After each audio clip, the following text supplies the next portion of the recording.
In this world, day and night swap every 30 minutes. When night falls, monsters come out to hunt. During the day, they revert to human form. But if the light is too dim, even in daytime, monsters can still appear. This is the day and night kill rule. But me, sleeping soundly in my dorm, I have no idea the world outside has already been turned upside down. In the dead of night, I jolt awake. The stench of blood and rot fills the room. A wet crunching sound reaches my ears. I look toward the noise and see a figure hunched over the bed across from me, eating something I can't make out. The smell keeps getting worse. Without thinking, I call out, "Derek, what the hell are you eating?" A wave of dread hits me out of nowhere. Before I can process it, a massive shadow lunges at me. Everything goes black. I lose consciousness completely. When I come to, my head is pounding, and a line of pale blue text floats before my eyes. Spirit points. 30. What is this? Thinking back to what happened before I blacked out, it seems like I actually died. Just then, my phone buzzes. It's a message from my roommate Marcus. "Ethan, if you're awake, do not make any sound. Derek is dead. You're next." Reading this, I'm absolutely terrified. I whip my head toward Derek's bed. The figure crouching on it is way too large. It clearly doesn't match Derek's build. And the foul smell in the air is getting more sickening by the second. Wet, smacking chewing sounds keep coming from across the room, like a beast tearing into raw flesh. A question suddenly strikes me. If that thing on Derek's bed isn't Derek, then who is it?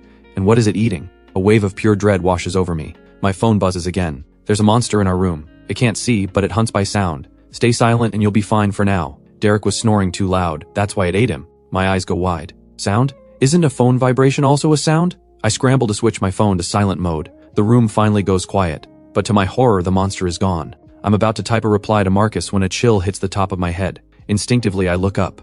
My scalp goes numb. An unknown creature is hanging upside down from the ceiling, staring straight at me. The next second, the monster's neck stretches out in a grotesque way and bites my head clean off. Everything goes dark again. The third time I open my eyes, my skull feels like it's splitting apart. The blue text in front of me has changed. Spirit points, 0. Ice shoots through my veins. Each death costs 30 points. If I die one more time, am I gone for good?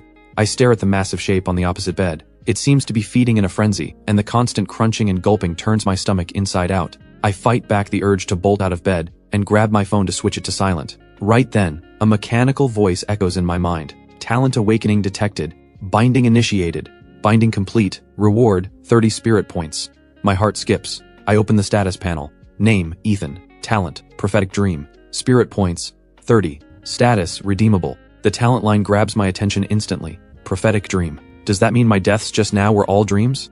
Am I still dreaming right now? My expression shifts back and forth. Then I focus on the word redeemable. The system pops up a prompt.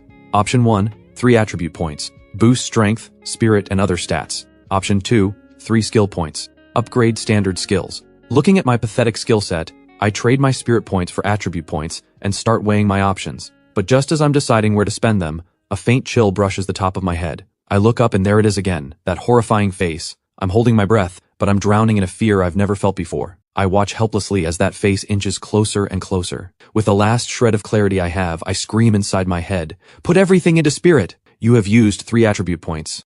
Spirit plus 3. Current spirit, 9. As the system prompt appears, a wave of clarity rushes through my brain. My thoughts sharpen in an instant, then it hits me. If sound draws the monster's attention, what if I throw something to make noise? Could that lure it away? I can't afford to hesitate. I grab the earphone case beside my pillow and hurl it across the room. The instant it hits the floor, the monster on the ceiling rockets toward it. I barely manage to roll off the bed. Before I even find my footing, I hear the monster crunch the case to pieces. A second later, silence falls over the room again. I'm still terrified, but it's not the crippling panic from before. That makes me wonder about something. Could it be that the closer you are to the monster, the more you lose your mind? Just then, the monster whips around and pounces onto my bed. Cold sweat erupts across my body. Thank God I got out in time, or that thing would have ripped me apart. With the monster right beside me, overwhelming terror floods through me again, proving my theory. But before I can catch my breath, the monster shifts direction and crawls toward the foot of my bed. My heart clenches. Right next to my bed's footboard is Marcus's bunk. What do I do? Marcus can't die! I rack my brain desperately. Then I spot the water cup on the desk. An idea strikes. I fire off a message to Marcus. I'll throw the cup to lure the monster. You get off the bed. At the same exact moment, Marcus's message comes through. Make some noise to distract the monster, then turn the lights on. It's daytime right now. As long as the lights are on, the monster will vanish. That strikes me as odd. Daytime? It's clearly the middle of the night. Despite my doubts, I snatch the cup and fling it. Without looking back to check the monster's reaction, I sprint for the door and slam the light switch. The instant the light flicks on, the monster vanishes just as promised. But the scene inside the room makes my blood run cold. Derek's bed is drenched in blood. A mangled pile of something that would need to be censored lies in plain sight. Then Marcus's groggy, irritated voice cuts in. What's all the noise? Can't a guy sleep around here? Why did you turn on the light? What's that awful smell? But the second he sees what the room looks like, he shoots out of bed. What the hell happened? Don't tell me that pile of is Derek! I stare at him, my voice trembling. Marcus, have you been asleep this whole time? Marcus looks confused. Obviously I was sleeping. What else would I be doing? Those words hit me like a thunderbolt. If Marcus was asleep the whole time, then who was texting me? I swipe through my phone's contact list. Sure enough, there's a second Marcus on my home screen. I tap it and find a full chat history. It clicks immediately. Someone has been impersonating Marcus. Right then, another message pops up. Now that the lights are on, be careful. Don't let anyone know I've been messaging you. I swallow hard and slowly type 3 words. Who are you? Just then, Owen, whose bed is next to Derek's, climbs up too. His face is pure horror. Ethan, Marcus, you guys were already awake? What happened? I don't answer. I just stare at the reply on my screen. I'm Marcus from the future. I know your head is spinning right now and you probably don't trust me, but believe me, I'm not here to hurt you.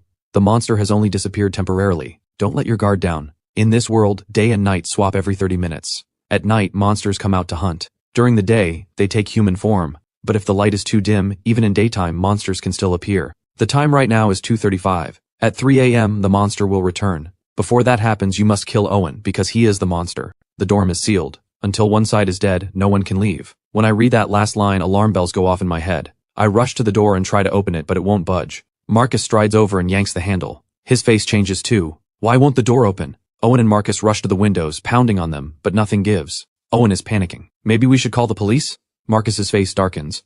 No good. I already tried. No signal, no internet, not even emergency calls go through. I stand off to the side, studying both their faces. Both of them look panicked and frantic, which is exactly how normal people would react.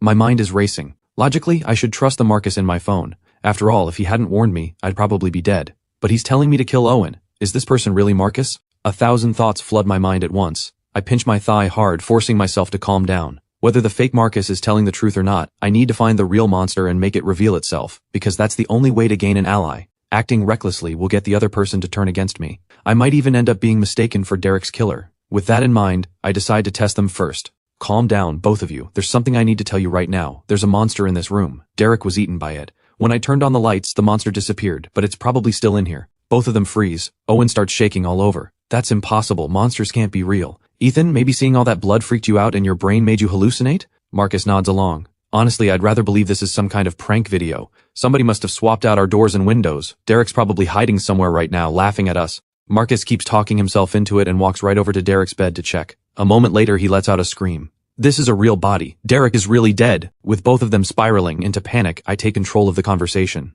Enough guessing. I saw the monster with my own eyes. It was not a hallucination. Whether you believe me or not, the most important question right now is, where is the monster? I think it's hiding among us. One of us has already been taken over. The moment those words leave my mouth, both their faces go pale. Marcus shouts in disbelief. What do you mean? You're saying it can possess people? I pause for a moment. It's just a theory. Even if the monster can take over a human body, it might not have access to the host's memories. Let's each share something only we would know about each other. Maybe we can catch the monster slipping up. I'll go first. During freshman military training, I did the center part hair flip and a basketball dance, plus a full set of boxing combos. Marcus thinks it over. That day I showed everyone a one-finger pull-up and sparred with the drill instructor. Owen swallows hard. I just broke up with my girlfriend 2 days ago. You guys took me out drinking. After everyone shares, Owen and Marcus visibly relax. But I'm far from convinced. I press Owen further. Owen, did you feel anything unusual before you woke up? Hearing my question, Owen shakes his head. No. I raise an eyebrow and step toward him. The stench of blood in here is overwhelming. Derek has been reduced to a pile of mangled flesh. You sleep right next to him and you felt nothing? Marcus didn't throw up because his dad is a medical examiner. He's been to crime scenes since he was a kid. But you're the most squeamish person I know. And seeing all this doesn't make you want to puke? Owen stumbles backward and drops to the floor. What are you trying to say? Maybe I was just sleeping too deeply. You can't call me a monster based on that alone? Owen's eyes are bloodshot, the spitting image of someone falsely accused, brimming with rage and hurt. I furrow my brow. That expression doesn't look fake. Could it really be that Owen was deep asleep and never sensed the fear? Am I wrong? Or is this monster just that good at acting? I glance at the light switch by the door. Should I use that method after all? According to future Marcus's tip, the monster has to follow the day and night kill rule. The monster did vanish when I turned on the lights. So if I turn them off, there's a very high chance it will reappear. And then it'll be obvious who the monster is. I check my phone. 2:40 to 6 a.m. No time left. I make my decision. I head straight for the switch, but just then, a figure steps in front of me. It's Owen. His voice is shaking. Marcus, don't you think Ethan's been acting weird? He keeps checking his phone, but none of us have any signal. Who is Ethan talking to? I think Ethan is the monster. He's just pointing fingers to cover himself. A jolt runs through me. Owen is definitely hiding something. With his timid personality, there's no way he'd suddenly confront me, especially in a situation like this, unless he's the monster, trying to stop me from turning off the lights. Once it all clicks, I snap at Owen. Why are you getting so worked up? Feeling guilty? I am now completely certain that you're the monster in disguise. And I know exactly how to make you reveal yourself. Owen doesn't back down an inch. You've been the only one talking this whole time. How do we know any of it's true? If you ask me, you're the most suspicious one here. Unless you show us your phone. Owen's deliberate steering works. Marcus's attention lands on my phone. Ethan, maybe just let him see it. I keep my composure. Sure, I can show you the phone. But while you're looking at it, this fake Owen is going to keep spinning excuses. His real goal is to stall for time. I already know how to expose him. Since the monster vanished when we turned on the lights, then turning them off should bring it back. If we flip the lights off and immediately back on, we'll catch the monster in its true form. But Owen cannot be the one to do it. If he transforms, he could smash the switch. And if we can't turn the lights back on, we're dead. Those words jolt Marcus into action. He races to the switch and locks his eyes on Owen. Just as he's about to flip it, Owen screams. Marcus, don't! I've awakened the power of mind, Red. Ethan is the monster. If you turn off the lights, we're all dead. I know what you're thinking right now. You're thinking that if I can really read minds, then I should say what's on your mind right now to prove it. Am I right? I see Marcus's resolve waver. Owen seizes the opening and keeps going. No way, Owen can actually read my thoughts? How is that even possible? He's got to be guessing. But the more Owen talks, the wider Marcus's eyes get. I'm just as shocked. The monster can do something like this? Seeing Marcus wavering, I cut in immediately. That's just one of the monster's special abilities. Don't fall for this manipulation. Before 3 a.m. we have to kill him, or when the clock strikes we all die. Marcus is caught in the middle, torn. Then Owen suddenly roars, I can prove myself. He lunges toward Derek's desk and grabs a fruit knife, slashing his own wrist without hesitation. Ever since college started, I've been bullied. You guys were the ones who saved me. But now Derek's been eaten, and Ethan's been taken over by a monster. I don't want to lose you too. If turning off the lights means we both die, then let it just be me. Marcus, can you believe me now? Marcus freezes completely. His eyes well up with tears. He looks like he's bought it. Seeing the situation spiraling out of control, I take a deep breath. Damn it. This self-harm stunt has hit Marcus right in his weak spot. He's starting to doubt me. Now, if I insist Owen is the monster, Marcus will turn on me. What do? I check my phone. 2:56 a.m. Almost out of time. At this critical moment, future Marcus's message finally comes through. Ethan, you still haven't killed Owen? Time is nearly up. Here's one more crucial piece of information. A monster that has just taken over a human body can't absorb large amounts of memories quickly. It usually only integrates basic human knowledge. Specific memories require time and effort to recall. Reading this, I look up immediately. Owen, you said you broke up 2 days ago, but do you remember the exact date you and your girlfriend first met? Owen's face twists with pain. What trick are you pulling now? You're already exposed, I cut him off. Answer me right now. When we all met for the first time, who paid for the meal? What was your score on the English proficiency exam? This time Owen just shuts his eyes. Let me think. I don't give him the chance. I go straight for the kill shot. Tell me, how much is a glass of royal jade wine? I keep firing questions, but Owen just stands there looking half dead. I'm a little tired. Let me think. Just then, a click cuts through our argument. Marcus has already hit the switch. The instant the lights go out, the monster's neck stretches grotesquely toward me. Just before its jaws clamp down, the lights blast back on. The monster reappears right where Owen was sitting, shifting back into Owen's form. Cold sweat drenches my back. Thank God Marcus was fast. 1 second later and I'd be dead. Marcus is shaking with fury. It really is a monster. Played me like a fool. He charges over, kicks Owen to the ground and starts smashing him with an iron stool, but Marcus's swings aren't landing where it counts.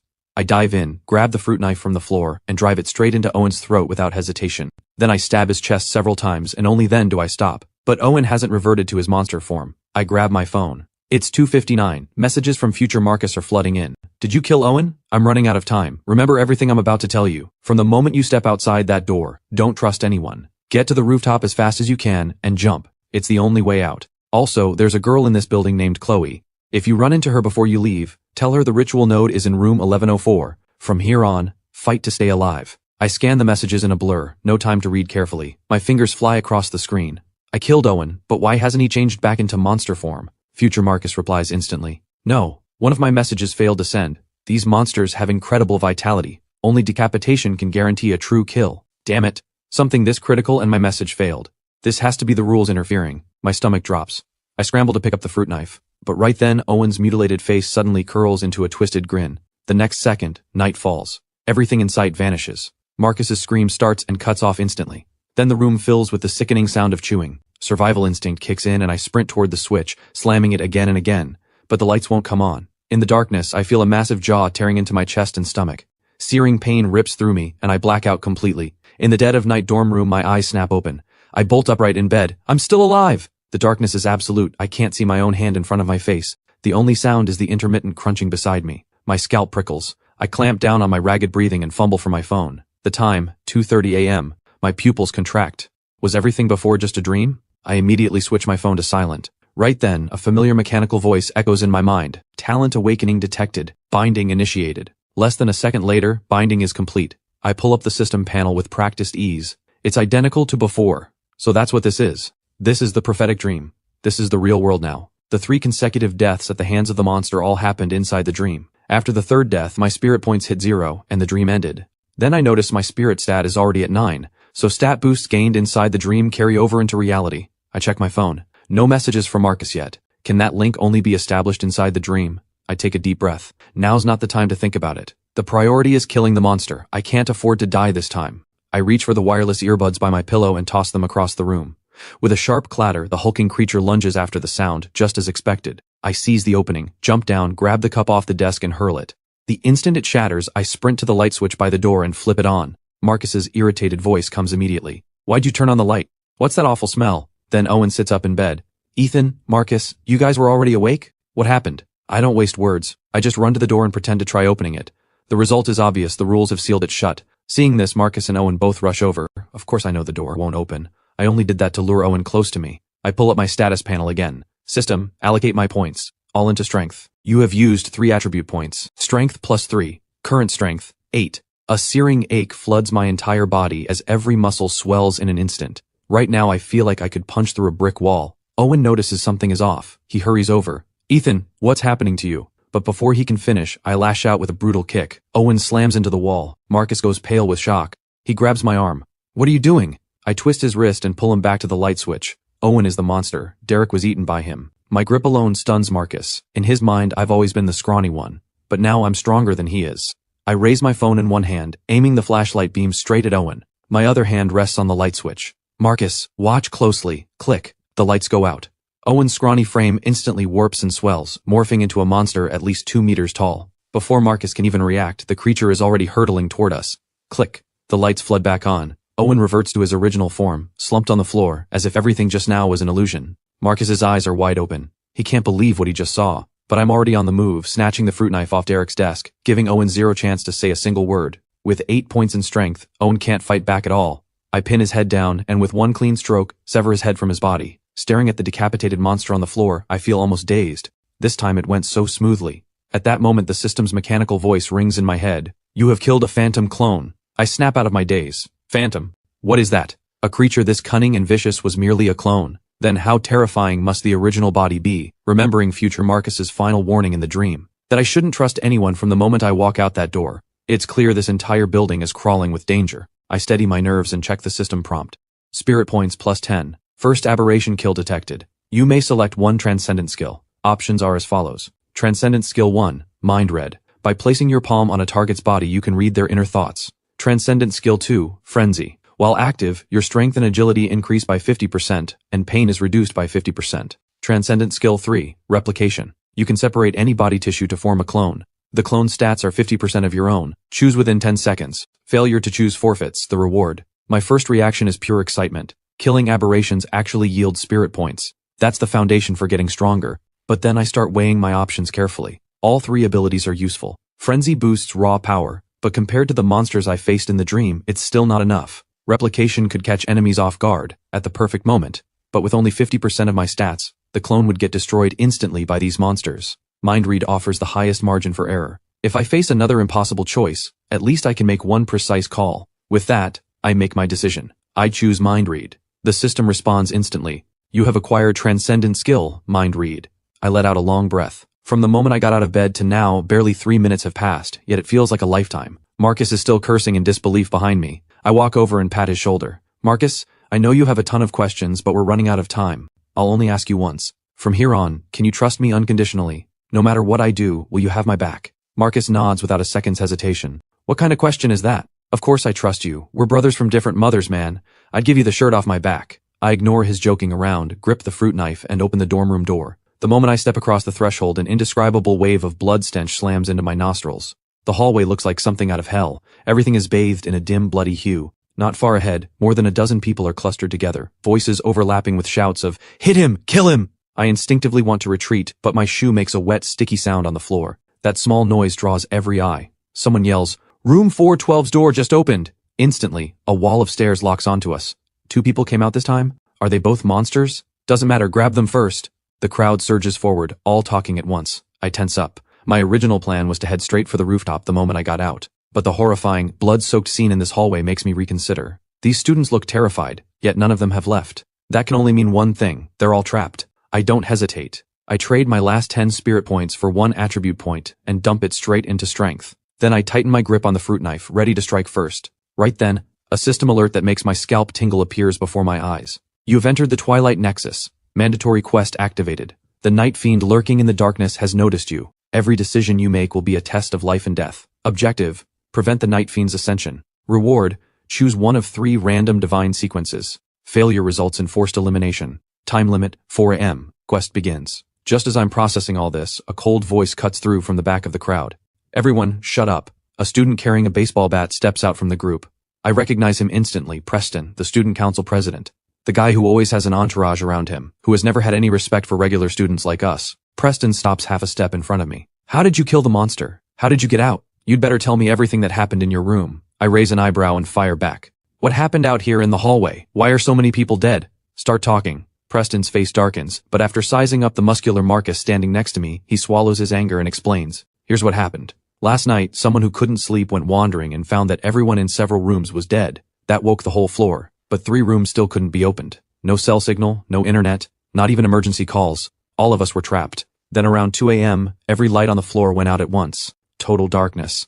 The whole hallway was nothing but screams. The 4th floor originally had over 100 people. When the lights came back on, fewer than 20 of us were left. That's when room 403 suddenly opened. Only Malcolm walked out alive. We tried to get answers from him. He said there was a problem with the wiring, that monsters could travel through the electrical circuits into every light fixture, and whenever they stored up enough energy, they'd materialize. He said the lights going out was the signal, and to survive we had to destroy the power supply or the light fixtures. I believed his lies. When I pulled the breaker, screams erupted instantly. I pushed it back as fast as I could, but when the lights returned, 3 more were dead. Hearing this, everything clicks into place like fog lifting. So many things I didn't understand now make perfect sense. I had been wondering why the monsters didn't just destroy the main power supply first, and why Owen in the dream, even though he had the chance to secretly turn off the lights, never did so. The answer is the rules. Monsters cannot interfere with lights or electricity.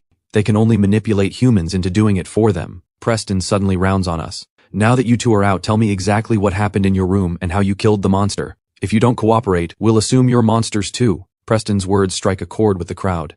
They had been hesitant because of Marcus's imposing presence, but now they're riled up. Feeling the blade-sharp stares from every direction, I step forward. "Relax. We all want the same thing, to get out of here as fast as possible. And I already have a plan. But first I need to confirm 2 things. Number 1, where is Malcolm?" Preston jerks his chin toward a spot down the hall. "Over there." The crowd parts. Following Preston's gaze, the next second every single person freezes. There's nothing but a pool of blood. No body. No Malcolm. Preston's face goes white. He rushes over, demanding answers from everyone around him. "Where is Malcolm?" The crowd erupts in confusion. "No idea. He was just here. Wasn't he beaten to death? How can he just vanish?" The eerie scene sends a chill down everyone's spine. I look at the group and raise a question. What if Malcolm never actually died? Did any of you see him turn into a monster? Preston's eyes widen. "What are you saying? Your room had a headless monster corpse. Are you telling me you have to cut off their heads to actually kill them?" I don't answer that.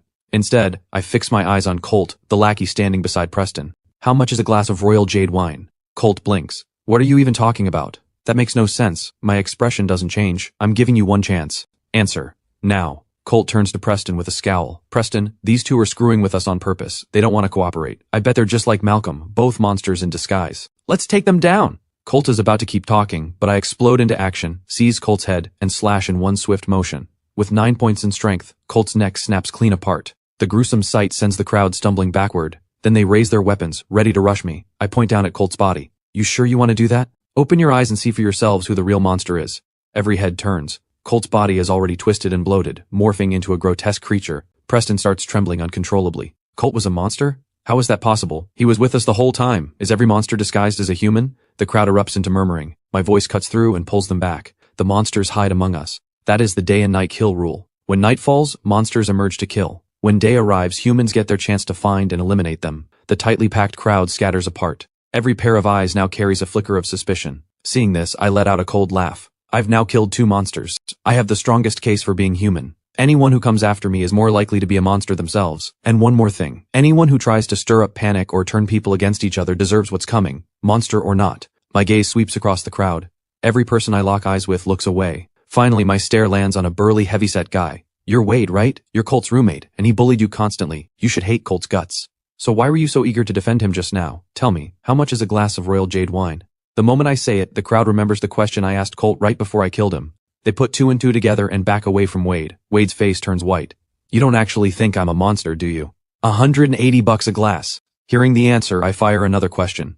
Odd changes, even stays, signs follow the quadrant. Who's the best at operating heavy machinery? Lanxiang Technical School in Shandong. 3 questions in a row. Wade answers every single one correctly without missing a beat, but I keep staring at him. After 2 seconds, I suddenly smile. Come with me. I stride down the hallway. Wade hesitates but falls in behind me. After about 10 meters, I stop and point to the breaker box on the wall. Wade, pull that breaker down. Everyone panics. They shout for me to stop. I ignore all of them, stare at Wade, and jerk my chin toward the breaker. Pull it. Cold sweat runs down Wade's face. I can't pull that breaker. The monsters will come out and we'll all die. If you suspect me, keep asking me questions. I'll answer every single one. I lean against the wall. You can flip it down and push it right back up. If you're fast enough, the monsters won't have time to kill anyone. Wade grits his teeth, eyes bloodshot. This is all just your theory. You just want to kill someone because everyone came at you earlier. If you really think I'm a monster, then kill me. But I will not pull that breaker. I won't gamble with everyone's lives. The crowd is visibly moved. Wade looks around at everyone, then sets his jaw with a look of grim resolve and grabs for my knife hand. Fine. Kill me then. If I die, I just hope you leave the others alone. But before Wade's fingers even reach me, I kick him square in the chest. Wade rockets into the wall behind him like a cannonball. The smile drops from my face. You'd rather die than pull a breaker. It's not that you won't do it, it's that you can't. Am I wrong? Wade begs on his knees, crawling desperately toward me. I don't know what you're talking about. I'm not a monster. I ignore his pleas and bring the knife down. Wade's head separates from his body in an instant. As the corpse twists into monster form, every face in the crowd goes blank. If the first time was a coincidence, this time there's no denying it. I found the monster with pinpoint accuracy. Again. A flicker of hope rises in the crowd. Maybe this guy can really lead them out. I don't care what any of them are thinking. I position Marcus beside me, then point at the crowd. 2 orders. First, everyone back up. At least 5 meters. Stay where I can see you. Second, turn on your phone flashlights and point them at yourselves. If you don't have a phone, get next to someone who does. Fast. You have 10 seconds. The crowd is a bit stunned, but seeing me issue clear orders, they latch on like I'm their lifeline. Everyone obeys. Click. I pull the breaker. The hallway plunges into darkness. One quick glance tells me everyone is still in human form. I slam the breaker back up. The whole thing takes about 1 second. When the dim lights fill the hallway again, everyone lets out a collective breath of relief. The looks they exchange carry a little less suspicion than before. Right then, a faint creak breaks the silence. I turn toward the sound and see a figure in pajamas slip out of room 418. The man in pajamas looks both ways down the hallway, then bolts in the opposite direction from the group. Someone quick on the uptake shouts, "He's running! He must be a monster!" My eyes go cold. The system's words flash through my mind. The Night Fiend has noticed you. In a heartbeat, the man in pajamas reaches the fire door. He's about to slip into the stairwell. A blade whistles through the air. My fruit knife buries itself dead center in his back. The impact sends him crashing to the floor. But even so, he keeps crawling forward. I roar, "Marcus!" Almost before the word leaves my mouth, Marcus shoots past me like an arrow. Just as the man in pajamas shoves the fire door open and is about to escape, Marcus reaches him and drags him back by force, leaving only one arm still clinging to the doorframe. As I stride up to them, a massive hand reaches out from behind the fire door. It's covered in dark, blackish-green, rotting skin, and it's clawing straight for Marcus's head. My eyes go wide. "Watch out!" Marcus instinctively leans back and dodges the swipe. I pull him to my side. Through the half-open fire door, in the pitch-dark stairwell where the hallway lights can't reach, 2 massive monsters stand looming. One is covered in that blackish-green, rotting skin. Its eyes glow blood-red, like they're about to drip. The other is still wearing a pair of pajamas stretched to the bursting point, heavy breaths rasping from its mouth. The 2 monsters are clearly different. The one in pajamas is probably blind, just like the one that possessed Owen. But the one with the rotting skin looks far more developed, especially its eyes. It can clearly see us. A chill runs down my spine. The more people a monster devours, the stronger it becomes. Just then, the rest of the group catches up, sees the 2 monsters in the stairwell, and scrambles backward in terror. I bark, "Flashlights on!" Marcus and I aim our phone lights into the stairwell. But the 2 monsters don't flinch. They keep staring coldly at us.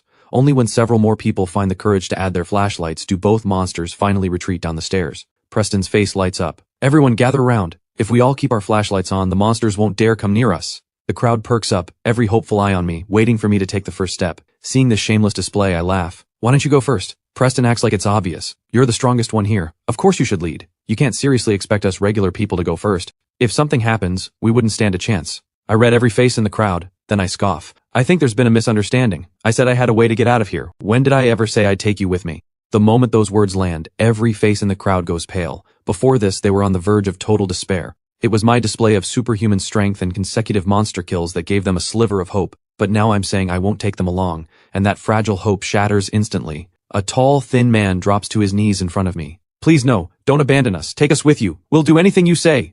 I give the crowd a cool glance. If you want to leave with me, then you follow my orders. You have 2 minutes, collect as many phones as you can find and meet me in room 412. Of course, if you have a death wish, feel free to follow Preston down the stairs right now. With that, I pull Marcus back to room 412. The moment we're inside, I dig through my closet and pull out a pack of water bottles, then grab a carton of milk from Derek's desk. I unscrew each bottle and pour in a small amount of milk, shaking each one until it's evenly mixed. While I'm still assembling these, students start trickling in with phones. Preston is losing patience. What are you doing with all those water bottles? You're wasting everyone's time. Without looking up, I reply, we need brighter light. I strap the collected phones onto a mop handle, then fasten the milky water bottles around the flashlights. Using the principle of light refraction, the beam becomes dramatically brighter, far more powerful than any phone flashlight. Everyone stares in stunned silence. So this is what brighter light looks like. It's way stronger than bare phone lights. Preston's eyes light up. If we make a few more of these light lances, one for each person, we can definitely make it downstairs safely. I'll send people to grab more phones. I stand up and cut him off. No time. Day and night swap every half hour. In less than 5 minutes it'll be 3 a.m. and night will fall again. The crowd doesn't need to hear more. Everyone piles out of room 412, rushing toward the nearest fire exit, terrified that one wasted second could cost them their lives. But when they reach the fire door, every single one of them stops. They turn and look back at me with pleading eyes. Preston's wheels are turning. Ethan, the phones were collected by everyone, but both light lances are in your hands. That doesn't seem fair, does it? How about this, you and Marcus share one, and the rest of us share the other. What do you say? Of course, it's just a suggestion. I'm only thinking of the group. If you don't agree, forget I said anything. I know exactly what he's doing, trying to guilt trip me. But I hand over one of the light lances anyway. Fair point, take this one for now. Preston's lips curl into a smug little grin. But before he can enjoy the moment, my next sentence makes his eyelid twitch. Now that you've got something to keep you alive, you can go ahead and scout the way down. If you'd rather not, then to make sure you don't stab me in the back, I'll just knock you out and leave you here. Preston's face goes white as a sheet. Don't knock me out. I'll do it. I'll scout. I'm going right now. He grabs the light lance and hurries through the fire door. On the landing between the 4th and 3rd floors, 2 wolf-like monsters still loom in place. Preston grits his teeth and takes 1 step down. The monsters don't move. A second step. Still nothing. Not until the 4th step do the 2 creatures finally shift backward, one after the other. Preston lets out a huge breath of relief, nearly collapsing, but I narrow my eyes. Just now, the one with blackish-green rotting skin retreated first, and then the one in pajamas followed. There was a clear sequence between them, yet neither made a sound to the other. Can monsters share information? And there's another question that needs answering. Were these 2 truly forced back by the light, or are they deliberately luring us deeper? With that in mind, I point to the 4 people behind me. You 4, head down too, stay behind them. The 4 exchange glances, then reluctantly follow down the stairs. As Preston and the others reach the landing, from where I'm standing, the 2 monsters are no longer visible. If they were faking their retreat, they could have leapt up and slaughtered everyone by now. At this point, I'm about 70% certain the light genuinely drove them back. With that, I pull Marcus into the stairwell, lean in, and whisper something in his ear. Then I turn to the remaining 5. Everyone on your feet, max out the light coverage. They nod and step through the fire door.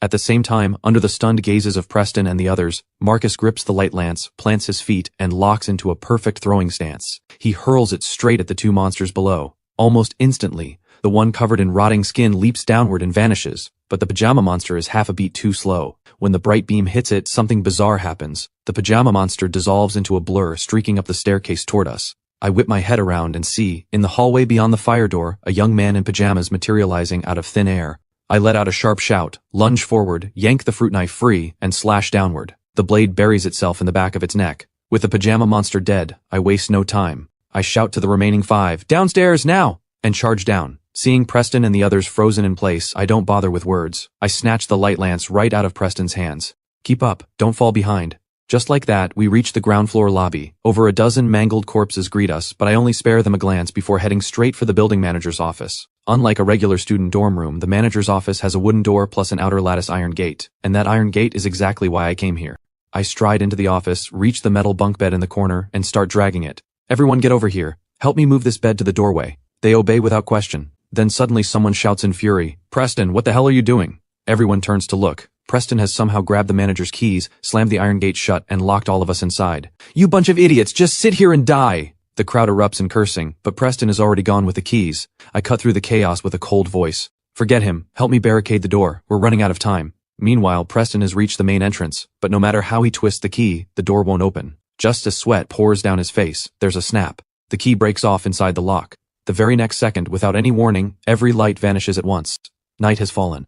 I hear Preston sprint back to the manager's office door, pounding on it and screaming, "Open up! Open up! Someone let me in! I know I messed up! Ethan, please save me one more time!" Hearing his desperate cries, someone inside speaks up tentatively. "Maybe we should let him in. The monsters aren't here yet." Before I can respond, someone else shuts it down. It's Spencer, the guy with glasses who knelt before me earlier. "No way. It's nighttime now. It's extremely dangerous out there. None of us can see a thing. There's nowhere to run." Others immediately back him up. "Exactly. Besides, Preston was going to lock us all in here to die. Why should we care about someone that vicious?" As the argument continues, I cut in cold. "Everyone shut up. Haven't you noticed Preston has gone silent? The monster is already here. The only reason it hasn't attacked is because it's waiting for us to open the door." Before I even finish, a blood-curdling scream erupts from outside. "It hurts! My leg! I think it's broken! Help me!" The shrieking mixes with the wet sounds of chewing and swallowing.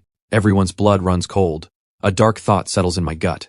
This monster is devious. It deliberately held back from killing Preston, waiting for us to open the door. Only after realizing we wouldn't did it finally strike. When the chewing outside stops, I immediately warn everyone, "Brace yourselves, it's coming." The instant I finish, a massive force slams into the gate. The impact shakes my hands numb. Everyone throws their weight behind the bunk bed, pinning it against the iron gate. I hear groans of pain around me and shout to keep spirits up. "Hold the line! The monster's goal is to feed. As long as we hold, it won't waste its time on us. It'll move on to easier prey. If we can just last until daylight, I'll get us out of here." Maybe my words do the trick. Everyone pushes with everything they've got. The iron gate holds. I watch the clock on the system panel. Every second is pure agony. Then suddenly, the pounding stops. Dead silence fills the darkness. The monster seems to be gone. As the group relaxes, I warn them, "Don't drop your guard. 15 more minutes and night will be over." The tension in the room starts to ease. A few people even begin whispering. I frown. Something feels off. As the minutes tick by, the unease grows stronger until a terrifying thought hits me.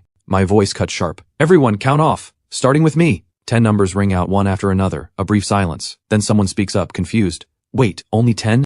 There are supposed to be 11 of us." The words hang in the air. No one knows what's happening, but everyone can feel something is wrong. The atmosphere turns suffocating again. Spencer's tense voice breaks through. "I didn't hear Skinny. Skinny, where are you? Why didn't you count off?" A strange, raspy voice drifts out. "I'm right here. I'm just so tired." Skinny keeps talking, while a low, animal-like growl rumbles from his throat. In the pitch-black darkness where you can't see your own hand, an indescribable sense of dread creeps into every heart. I had always wondered how the monsters managed to possess people. Now I don't need to wonder. Skinny is going through that process right now. I hiss. Everyone, dead silent. Skinny is being taken over. I pull out the fruit knife from my waist and lunge toward the heavy breathing. But the blade doesn't sink into flesh. It feels like stabbing old bark. The already chipped tip can barely penetrate.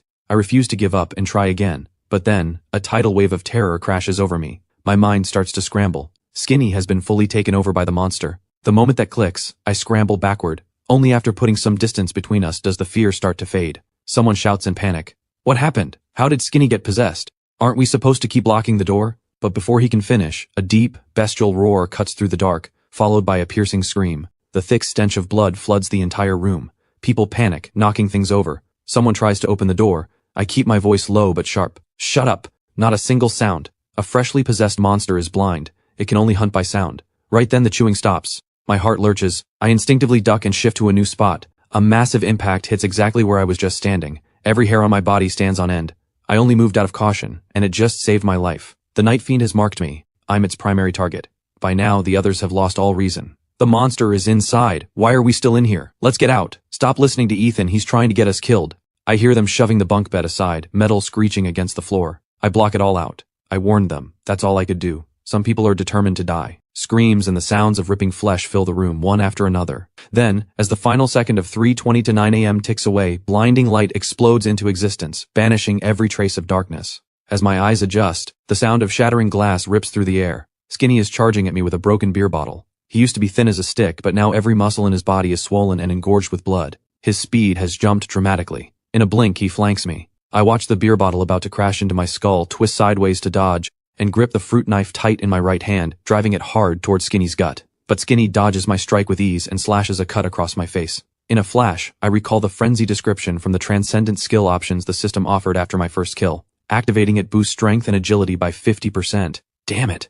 This thing must have frenzy active. I know I can't match its speed, so I just throw my left hand out to grab the bottle. The jagged glass punches straight through my palm. At the same time, my right hand thrusts forward, plunging the knife into Skinny's stomach. Marcus rushes up behind Skinny and grabs a fistful of his hair, yanking his throat wide open. I seize the moment and drive the blade clean through, severing Skinny's head in one motion. The system chimes in right on cue. You have killed a phantom clone. Current spirit points, 14. Status, redeemable. Kill confirmed. I scan the room. After this 30-minute nightmare, only 6 people are still alive. I wave them over. Stay sharp. Now is not the time to rest. Gather up all our light lances. We're moving out.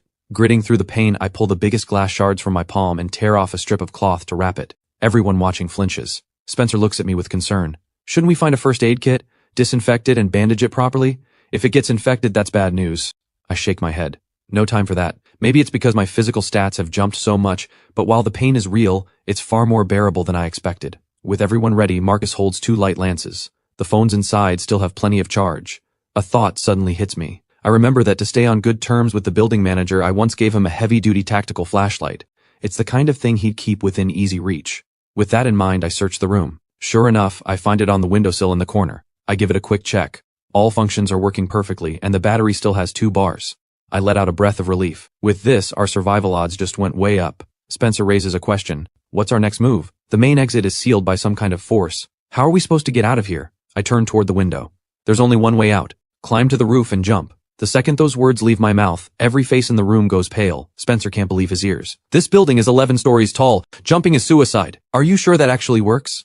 I wave it off. I promised to tell you how to get out, and I have. I showed you how to make the light lances. Whether you believe me is your call. From here, I've got other things to do. We split up here. Marcus blinks once, then looks completely unfazed. The others start panicking. I ignore them. While talking, I've already redeemed another attribute point. Getting stronger is what matters most right now. These are the building blocks of survival. Considering how outmatched I was when Skinny activated Frenzy, I dump this single point into agility. You have used 1 attribute point. Agility +1. Current agility, 6. As the system prompts flash by, a sharp tingling ache ripples through my body. My muscles grow noticeably leaner and tighter. The change is subtle, but everyone's nerves are on a razor's edge. They notice. Spencer's eyes flicker. I believe Ethan. What we're facing right now is beyond anything normal logic can explain. One wrong step and we're dead. He stares at me intently. I'll believe whatever you tell me, but from here on I want to stay with you. I promise I won't slow you down. The others all pledge their loyalty too. Let me come with you. I'll scout ahead if you need me to. Me too. With this many people, we can at least help carry the load. Seeing everyone so determined, I give a slight nod. We just went through hell together. If you trust me this much, I won't let you down. But let me be clear up front. This is life or death. From now on, everything revolves around my calls. Every order I give, you follow without question. Otherwise, don't blame me for what happens. Everyone agrees in unison. Terrified I might change my mind. I check the time. 3 minutes have already passed. I lead everyone out of the manager's office. On the move, I lay out the plan. I'm looking for a woman named Chloe. I don't know exactly where she is. So when we enter each new floor, we call out Chloe's name first, then search for survivors. To make sure no monsters are hiding among them, we run a lights-off test before entering any hallway. Our main objectives are 3 things. First, find Chloe. Second, rescue survivors. Third, kill monsters. Any questions? Everyone nods. They understand. Then Spencer gives me a hesitant look. Ethan, you're going to need a real weapon. I remember a guy on this floor named Lester. He collects bladed weapons. His room should have some sharpened swords. My eyes light up. Which room? Spencer thinks for a moment, then looks up. Room 115. I'll take you there. I nod, then turn to the rest. Stick to the plan. Spencer, Marcus, and I will sweep the first floor. Yang, Harris, Kane, you 3 build another light lance. With a wave, I send Marcus left to check the rooms, while Spencer and I head right.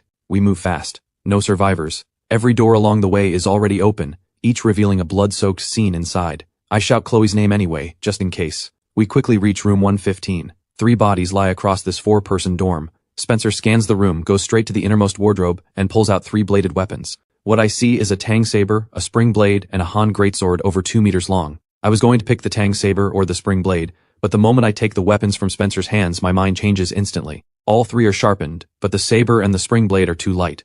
The Han greatsword, on the other hand, has serious heft. It must weigh around 10 pounds. I give it one swing and the wardrobe door splits clean in half.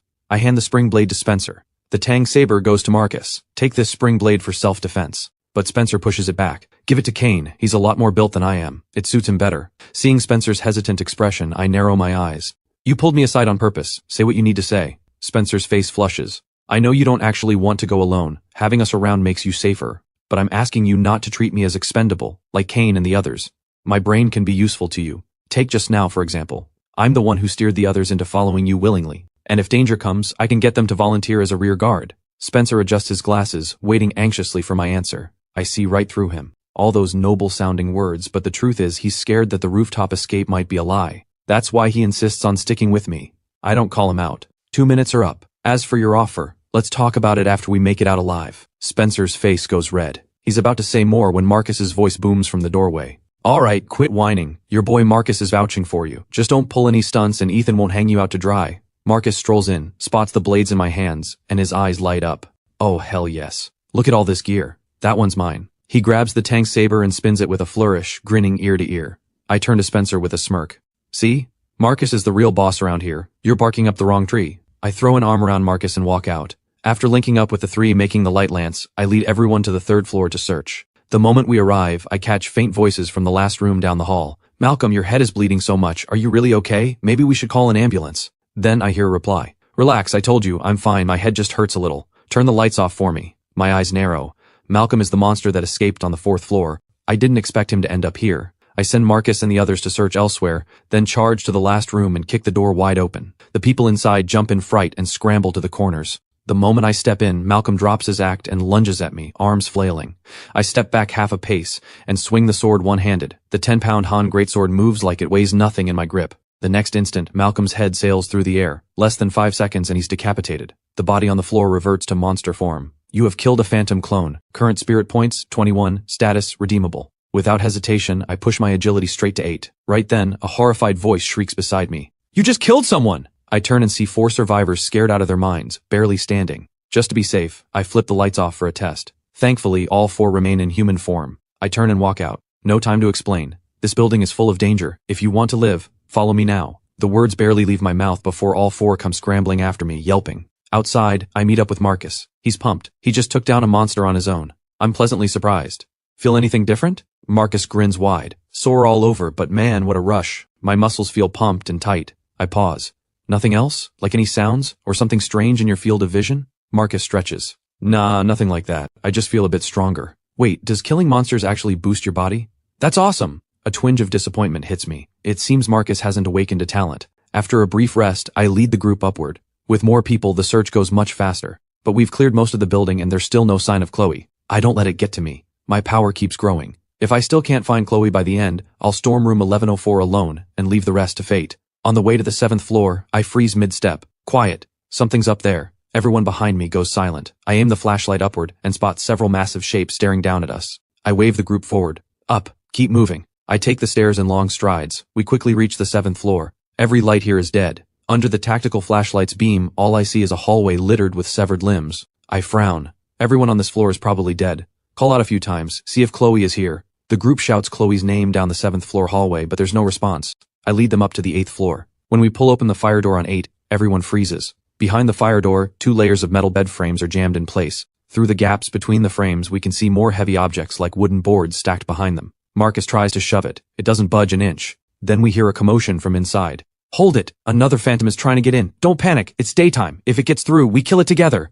Hearing this, I narrow my eyes, step forward and deliver a single kick. The metal bed frame instantly caves inward. I rip open a gap and slip through. Inside the 8th floor hallway, I see over 20 people on high alert. The one in charge, a young man with a buzz cut, eyes me warily. Spread out, everyone. If you've got a weapon, get to the front. Let's finish this phantom fast. On his command, several guys gripping steel pipes step forward. At the same time, Spencer and the others squeeze through the gap. Everyone calm down. We're not monsters. Spencer, panting heavily, grabs my shoulder. Jay, don't get the wrong idea. We all came up here following Ethan. Let's not fight among ourselves. Jay scoffs. Ethan? Never heard of him. The stairwell is crawling with monsters. How could you possibly have made it up here? Unless it was that woman. The moment I hear those words, I close the gap in a single stride and rest my blade on Jay's shoulder. What woman? Did all of you survive because of her? Jay throws his hands up immediately. Easy, man. This is all a misunderstanding. I tilt my wrist slightly. The blade draws a thin line of blood across his neck. I don't have time for small talk. Just answer one question. What is her name? Jay doesn't dare move a muscle. Her name is Chloe. The moment I hear that name, the weight in my chest finally lifts. I slowly lower the sword. Do you know where Chloe is? Jay catches the cold in my eyes and doesn't dare hold anything back. I don't know.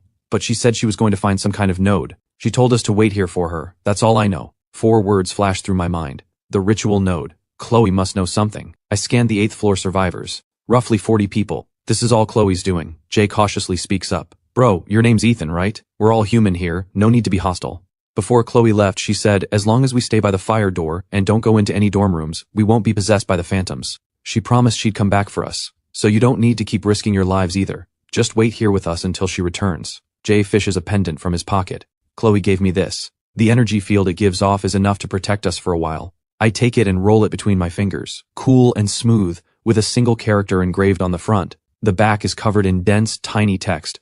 Serial number 09527. It's artificially made.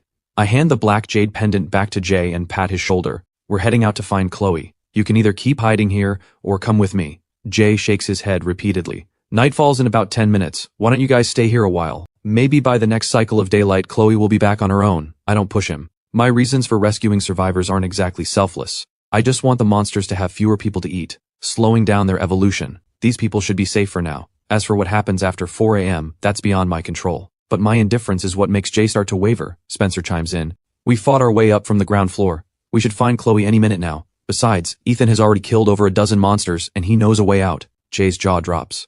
What?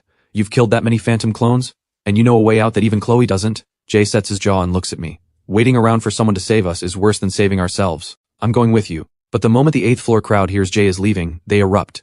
Jay, if you're leaving, at least leave the black jade behind. Yeah, go if you want, but don't screw us over. Jay lets out a laugh. First of all, I was the first person Chloe found. I'm the one who snuck her into the building that night. Without me, none of you would even be here screaming right now.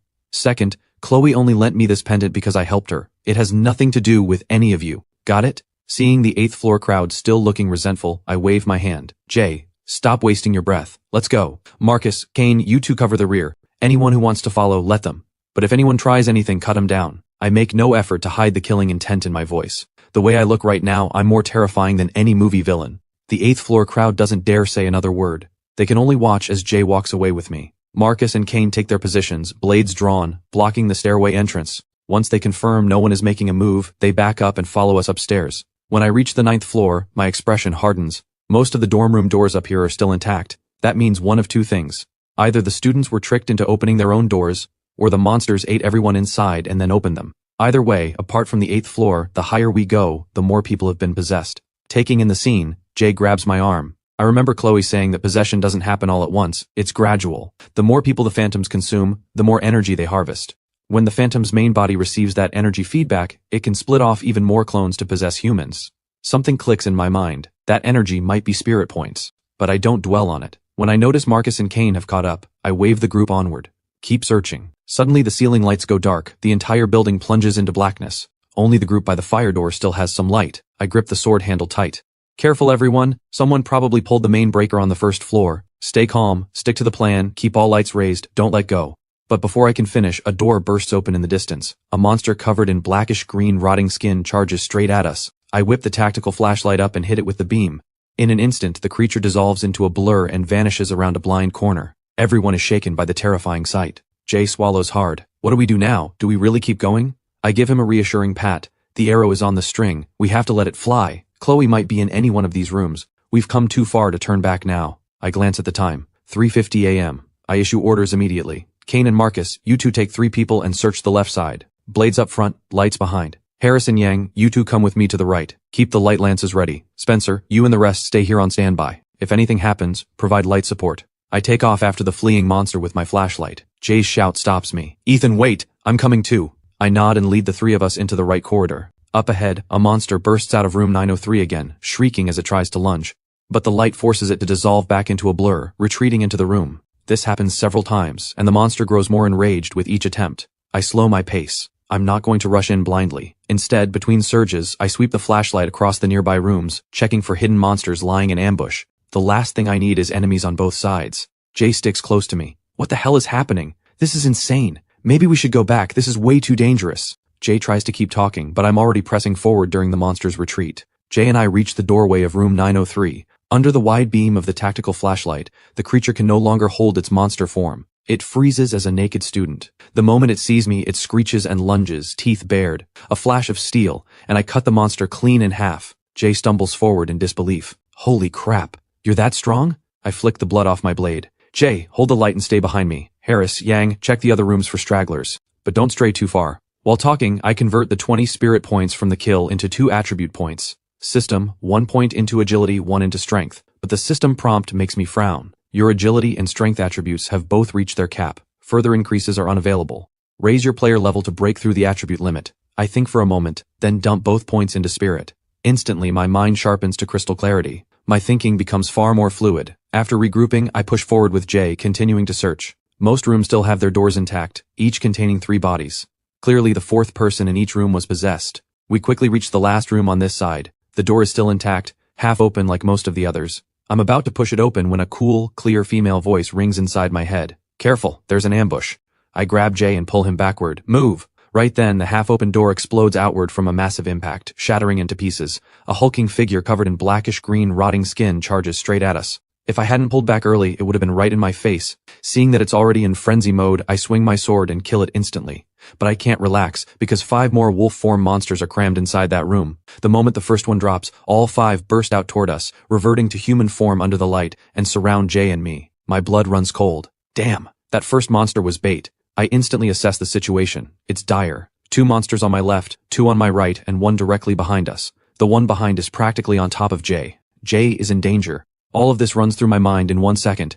10 points of spirit sharpen my thinking to near instinct. I charge to the right, a flash of steel, and the human form monster's head hits the floor. You have killed a phantom clone. Spirit points plus 20. Current spirit points, 40. Suddenly I feel a wave of intense dread from behind. I spin and slash diagonally. With a metallic clang, the Han greatsword collides with a massive claw. The impact numbs my hands. The monster's other claw follows up. I barely twist out of the way, dodging the killing blow, but it rakes across my chest. Fighting through the searing pain, I swing the sword in a horizontal arc before it can activate frenzy, and take its head clean off. I whip around. A stocky young man, already in frenzy, has both hands clamped around Jay's throat, screaming. Jay's face is turning purple, but the light lance is still clutched in his grip. The 2 monsters on the left, slightly further away, were initially held up by Harris and Yang, who had rushed over. But once frenzy kicked in, Harris and Yang didn't stand a chance. In less than 5 seconds they were both out of the fight. Their faces were beaten to a pulp, and half of Harris's ear was bitten clean off. Without the light lance covering them, both monsters shift into their blackish-green wolf forms and charge straight at me. I snap the tactical flashlight on and blast them with light. Only then do they revert to human form. I steady myself. First priority, the stocky one choking Jay. But the wound on my chest slows this swing considerably. It only opens a deep gash across the monster's skull. The stocky figure is instantly enraged. It activates frenzy and charges me head on. I grit through the pain, slashing left and right. The second strike finally takes its head. You have killed a phantom clone. Current spirit points, 80%. Status, redeemable. Meanwhile, the last 2 monsters exploit the gap in the light and rush me simultaneously. But I've been watching. I immediately switch the flashlight to wide beam mode, flooding them both with light. They revert to human form, then activate frenzy and charge in their human state, screaming wildly. Maybe it's the blood loss, but I'm starting to feel dizzy. My movements and reactions have noticeably slowed. I pull up the system immediately. System, go all in on mixed combat with all my spirit points. A chain of system prompts rolls through. My combat skill upgrades to level 4, expert. I instantly realize that skill upgrades cost double each level. Getting to level 5 would take 80 spirit points. That's absurd. But a second later I realize every single point was worth it. A flood of combat techniques and knowledge pours into my brain. Instinctively, I feel like I've been through years of real combat. In this single moment, I jump from a raw beginner into the elite tier. I raise my sword and meet them head on. The faster one catches a front kick that sends it crumpling like a broken puppet. The second monster tries to grab my waist, and my rising knee smashes it square in the face. Before this, I was relying purely on brute stat advantages. But now, with mixed combat at level 4, these monsters in human form are riddled with openings. One swing of the sword, and both heads roll. All 6 monsters are dead. Total harvest, 120 spirit points. Elapsed time, less than half a minute. Meanwhile, the 10+ people waiting by the fire door hear the commotion and rush over with light lances. Harris and Yang are slowly dragging themselves off the floor, their faces covered in swollen bruises. Luckily, Spencer found a first aid kit during the climb and patches them up. Jay clutches his throat, coughing violently. Almost got choked to death. Suddenly, Marcus's furious roar echoes from the other end of the hallway. Die! Marcus and Kane clearly walked into an ambush too. I rush over. From Marcus's account, I learned that although they only faced 2 monsters, without anyone to warn them, Kane was immediately rushed at close range. The spring blade was useless at that distance. If Marcus hadn't reacted fast, Kane would have been killed on the spot. Even so, a chunk of flesh was bitten off Kane's neck. Clearly the monsters concentrated their main force on me but didn't neglect Marcus's side either. This was a coordinated ambush. I'm deeply grateful I split our forces in advance. And if that voice hadn't warned me, the first moment of contact would have left me trapped in close quarters, even if it didn't kill me outright. My heart is still pounding. At the same time, I'm trying to figure out whose voice that was. Could it be Chloe? Regardless, we survived another round.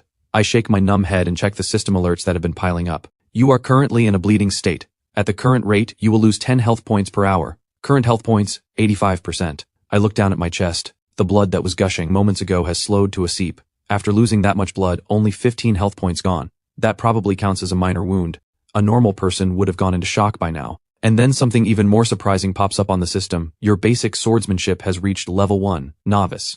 An unexpected bonus. I strip off my jacket, take the bandages Spencer hands me, press them against my chest, and wrap them haphazardly before turning to head upstairs. Jay grabs my arm. Less than 10 minutes until nightfall. Maybe we should go back to the 8th floor and rest, wait for the next daylight cycle. I turn and look at Jay's worried face, Spencer's tight-lipped silence, and Kane with blood still seeping from his neck. I let out a long sigh. I'll be straight with you. Me bringing you all along isn't charity. We're all using each other. Getting this far, you don't owe me any thanks, and I don't owe you anything either. I'm not making any promises. There are only 2 floors left. How you proceed from here is your own choice. With that, I stride toward the stairwell. Marcus is the first to follow. Just get it done. Quit overthinking. Jay is cursing under his breath the entire time, but he's right on my heels. Damn it. I'm regretting this so hard right now. Should have stayed on the 8th floor. But at this point, even if I die, I'm dying with you. Right behind them come Spencer and the rest of the survivors, all echoing the same resolve. Not a single person stays behind. The corner of my mouth curves up. Good. Then let's carve a path out of here together. A few simple words, but they set every soul on fire. But the moment I step into the stairwell, 2 people come tumbling down from above. I look up. On the landing, a monster is gnawing on a corpse. One of its massive claws pins a living person down, their screams piercing the air but unable to break free. I sweep the tactical flashlight beam across it. The monster dissolves into a blur and vanishes. Jay trembles behind me. Those are people from the 8th floor. Why did they come up on their own? I don't stop for them. I keep pushing toward the 10th floor. When we arrive, the floor is littered with bodies, human and monster alike. As the group enters the hallway, every face turns to the right in horror. 20-some meters down the right hallway, a mass of towering monsters with blackish-green rotting skin are hurling themselves against a translucent, crystal-like wall. The crystal barrier glows pale blue, like something out of a science fiction film. With every impact, the barrier shudders violently, as if it won't hold much longer. The monsters are packed together, at least 20 of them. I flood the area with the tactical flashlight's wide beam. Most of them revert to human form, but there are too many. The ones furthest inside can't be reached by the light and keep ramming the crystal barrier in their monster forms. Through the gaps between the creatures, I can barely make out what looks like people behind the barrier. I take a step forward. Chloe! Every monster turns around at once. Under the flashlight's glare, they remain in human form, but every face is twisted into a snarling grimace, staring straight at me. The familiar voice echoes in my head again. Don't come any closer. I recognize it instantly as the same voice from the 9th floor. Marcus turns to me. What's the call? He clearly didn't hear the voice. I flash him a grin. We kill every last one. I hand the tactical flashlight to Spencer. Keep us lit up. Marcus takes a light lance from someone behind him. Time to go all out. Don't overthink it. I'll take point. I don't refuse Marcus's help. I take a deep breath and walk forward. Only 7 minutes left. There's no going back. If I can't even handle these small fry in human form, how can I hope to face the Night Fiend itself? Every shred of hesitation has been burned away by the will to survive. From the ground floor to here, the only way is forward. I speak silently in my mind. System, convert all spirit points to skill points. Go all in on basic swordsmanship. In a flash, 40 spirit points are spent. Basic swordsmanship instantly jumps to level 3, mastery. In that instant, I feel as if years have flashed by. A torrent of advanced sword techniques floods my mind. I feel like a true swordsman. A fierce, indescribable heat surges through me, and I shift from a quick walk into a dead sprint. This seems to enrage the monsters ahead. They all stop battering the crystal barrier and turn toward me, shrieking as they charge. I launch myself forward. My knee crashes into the first monster's face like a wrecking ball. Its facial bones cave in on impact. It topples backward, knocking down 2 more behind it. Hands reach for me from both sides. I duck the grasping arms and sweep the greatsword in a horizontal arc. A head on my left goes flying. 1 clean kill. I don't rush forward. Instead, I crouch and pull back, dodging the wave of hands again. Then I swing the greatsword in a flowing follow-through and take down another monster. Suddenly I spot someone charging from my right. He lets the Han greatsword run straight through his stomach and clamps his teeth onto my arm. At the same time, another rushes in from the left, grabs the wooden shaft of my light lance, snaps it in half with a crack, and drives the jagged broken end straight at my eye. I rammed the remaining half of the shaft into his eye socket, then gripped the sword with both hands and bulldoze forward, using the impaled monster as a battering ram into the crowd. I bowl over several at once, then sweep the sword in a wide arc and decapitate 2 more. I glance at the broken light lance on the ground. I don't stop to pick it up. Instead, I plant my feet, grip the sword with both hands, and spin, executing a full 360 slash. 2 more heads drop. Spirit points plus 20. Current spirit points 100. Status redeemable. 1 single engagement. Less than 10 seconds. I've already cut down 5 phantom clones, but my earlier wounds have torn open again. The system keeps flashing health points warnings. I have no choice but to end this fast. I grit my teeth and keep swinging. Thankfully, Marcus and Kane charge in with their blades, taking a good amount of pressure off me. I finally spare a glance at the system panel. Your spirit points have reached 100. Would you like to spend 100 spirit points to raise your player level? Current player level 1. My eyes flicker. So 100 spirit points unlocks a level up. But right now, I need every point to translate into immediate combat power. So I dump all 100 spirit points into skill points and keep going, all in on basic swordsmanship. Your basic swordsmanship has been raised to max level perfection. Remaining skill points, 0. The instant those words register, I feel as if I've stepped into an entirely different realm. Is this really still basic swordsmanship? I feel like I could found my own school. Just then, Marcus's Tang saber snaps in half. Kane's spring blade has rolled over at the edge, stuck in a monster's skull.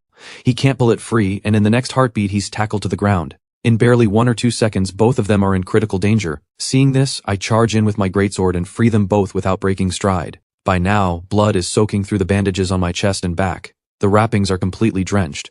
My injuries are worse, my speed and strength fading, yet my combat effectiveness is somehow rising. I grip the sword with both hands, as if I've swung it 1,000,000 times without rest, day and night. Every single cut is flawless. Meanwhile, Spencer stands on a stool behind us providing light, but the beam is gradually dimming. Spencer grits his teeth and points in several directions. You guys, throw all the light lances forward. The rest of you, hold your light lances high and push up from behind. Keep your distance. Don't get in their way.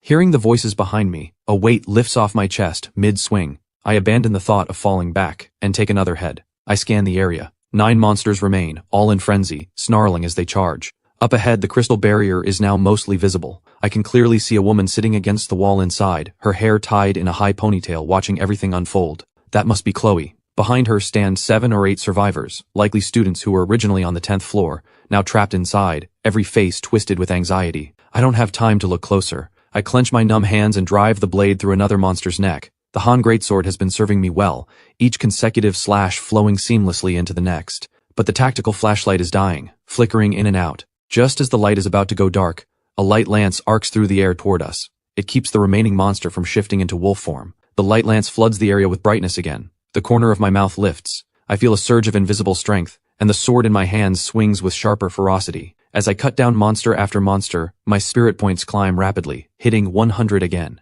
Just when I think I can finish off the last 4, they all start convulsing violently, as if possessed. They clutch their heads and growl, as though enduring unbearable agony. I waste no time and sweep my sword across.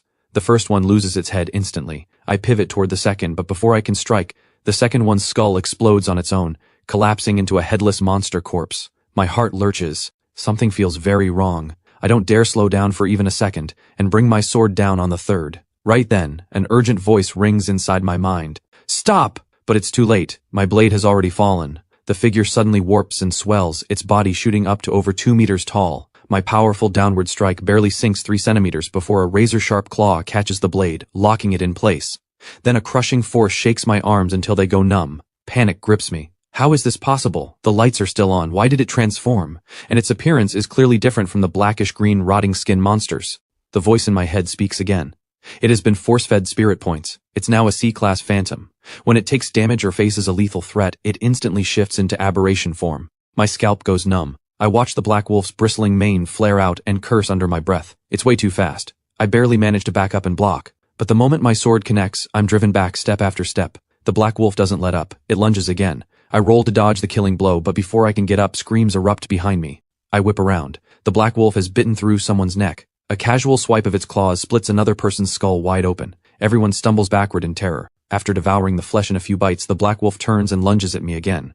I can only keep dodging. In less than 5 seconds, 2 more are killed in passing. I notice the black wolf takes no more than 2 bites of flesh each time before immediately stopping and turning back to me. Eating seems to be pure instinct. Killing me is the real objective. After careful observation, I realize the black wolf only knows how to lunge, claw, and bite. It relies entirely on speed and brute force. I think for a moment, then make my call. System, convert 8 skill points, upgrade mixed combat. You have used 8 skill points. Your mixed combat has been raised to max level, perfection. Remaining skill points, 0. With mixed combat maxed out, I notice a massive shift in both my technique and my mentality. I feel like even if I'm cornered with no way out, I can still stay calm. While I'm upgrading my mixed combat, the Black Wolf charges again. In the gap between dodges, I bend down, grab a body the Black Wolf just killed, and hurl it straight at the beast. The Black Wolf snatches the corpse in its jaws, excited, crunching away. The moment it lowers its head to devour the organs, I'm already standing silently behind it. One clean strike. The massive head rolls across the floor. You have killed a phantom clone.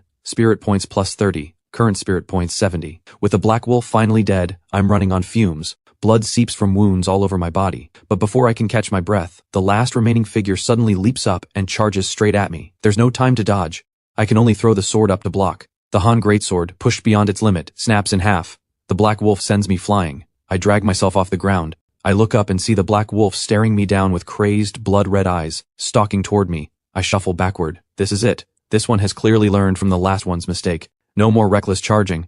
Even at my peak, I'd struggle against this thing, let alone now bleeding out like this. I shake my head. No, I've come too far. I absolutely will not give up. When the gap between us closes to less than 3 meters, the Black Wolf strikes, jaws gaping wide. I grip the broken sword in one hand and thrust at its neck. Just as those jaws are about to close on me, the Black Wolf's head jerks sideways as if smashed by an invisible hammer. It staggers. Then 3 gunshots crack the air and 3 bloody holes rip open across its skull. The next second, the towering Black Wolf crashes to the ground.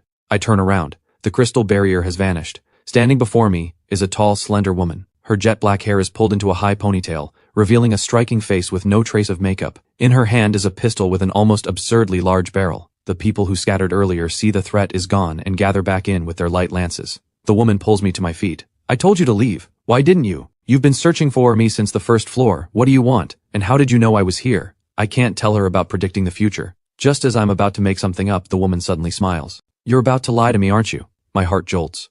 Looking at this woman in full tactical gear, I suddenly realize she's far more than she appears. Seeing my shock, she tosses me a small blue pill. Take this first. It'll help your injuries. And here's a lesson. When you're going to lie, work on your poker face. As I take the blue pill, the system immediately prompts me. Spirit item detected. Spend 1 spirit point to view details. Screw that. I pop it straight into my mouth. The system prompts again. Bleeding status paused. Current recovery, 1 health point per minute for 15 minutes. Current health points, 65. Current spirit points, 60. The woman's voice comes again. Feel that? This pill suppresses your wounds and channels the spirit energy inside your body to repair itself, restoring a certain amount of health points. Now, continue answering my question. The corner of my mouth twitches. You must be Chloe. We're running out of time. I came to find you for one reason. The ritual node is in room 1104. Can you destroy the Night Fiend's ascension rite? I stare straight into her eyes as I speak. Chloe's eyes go wide. You even know about that? What kind of talent did you awaken? Wait, why do you want to destroy the Night Fiend's ascension rite?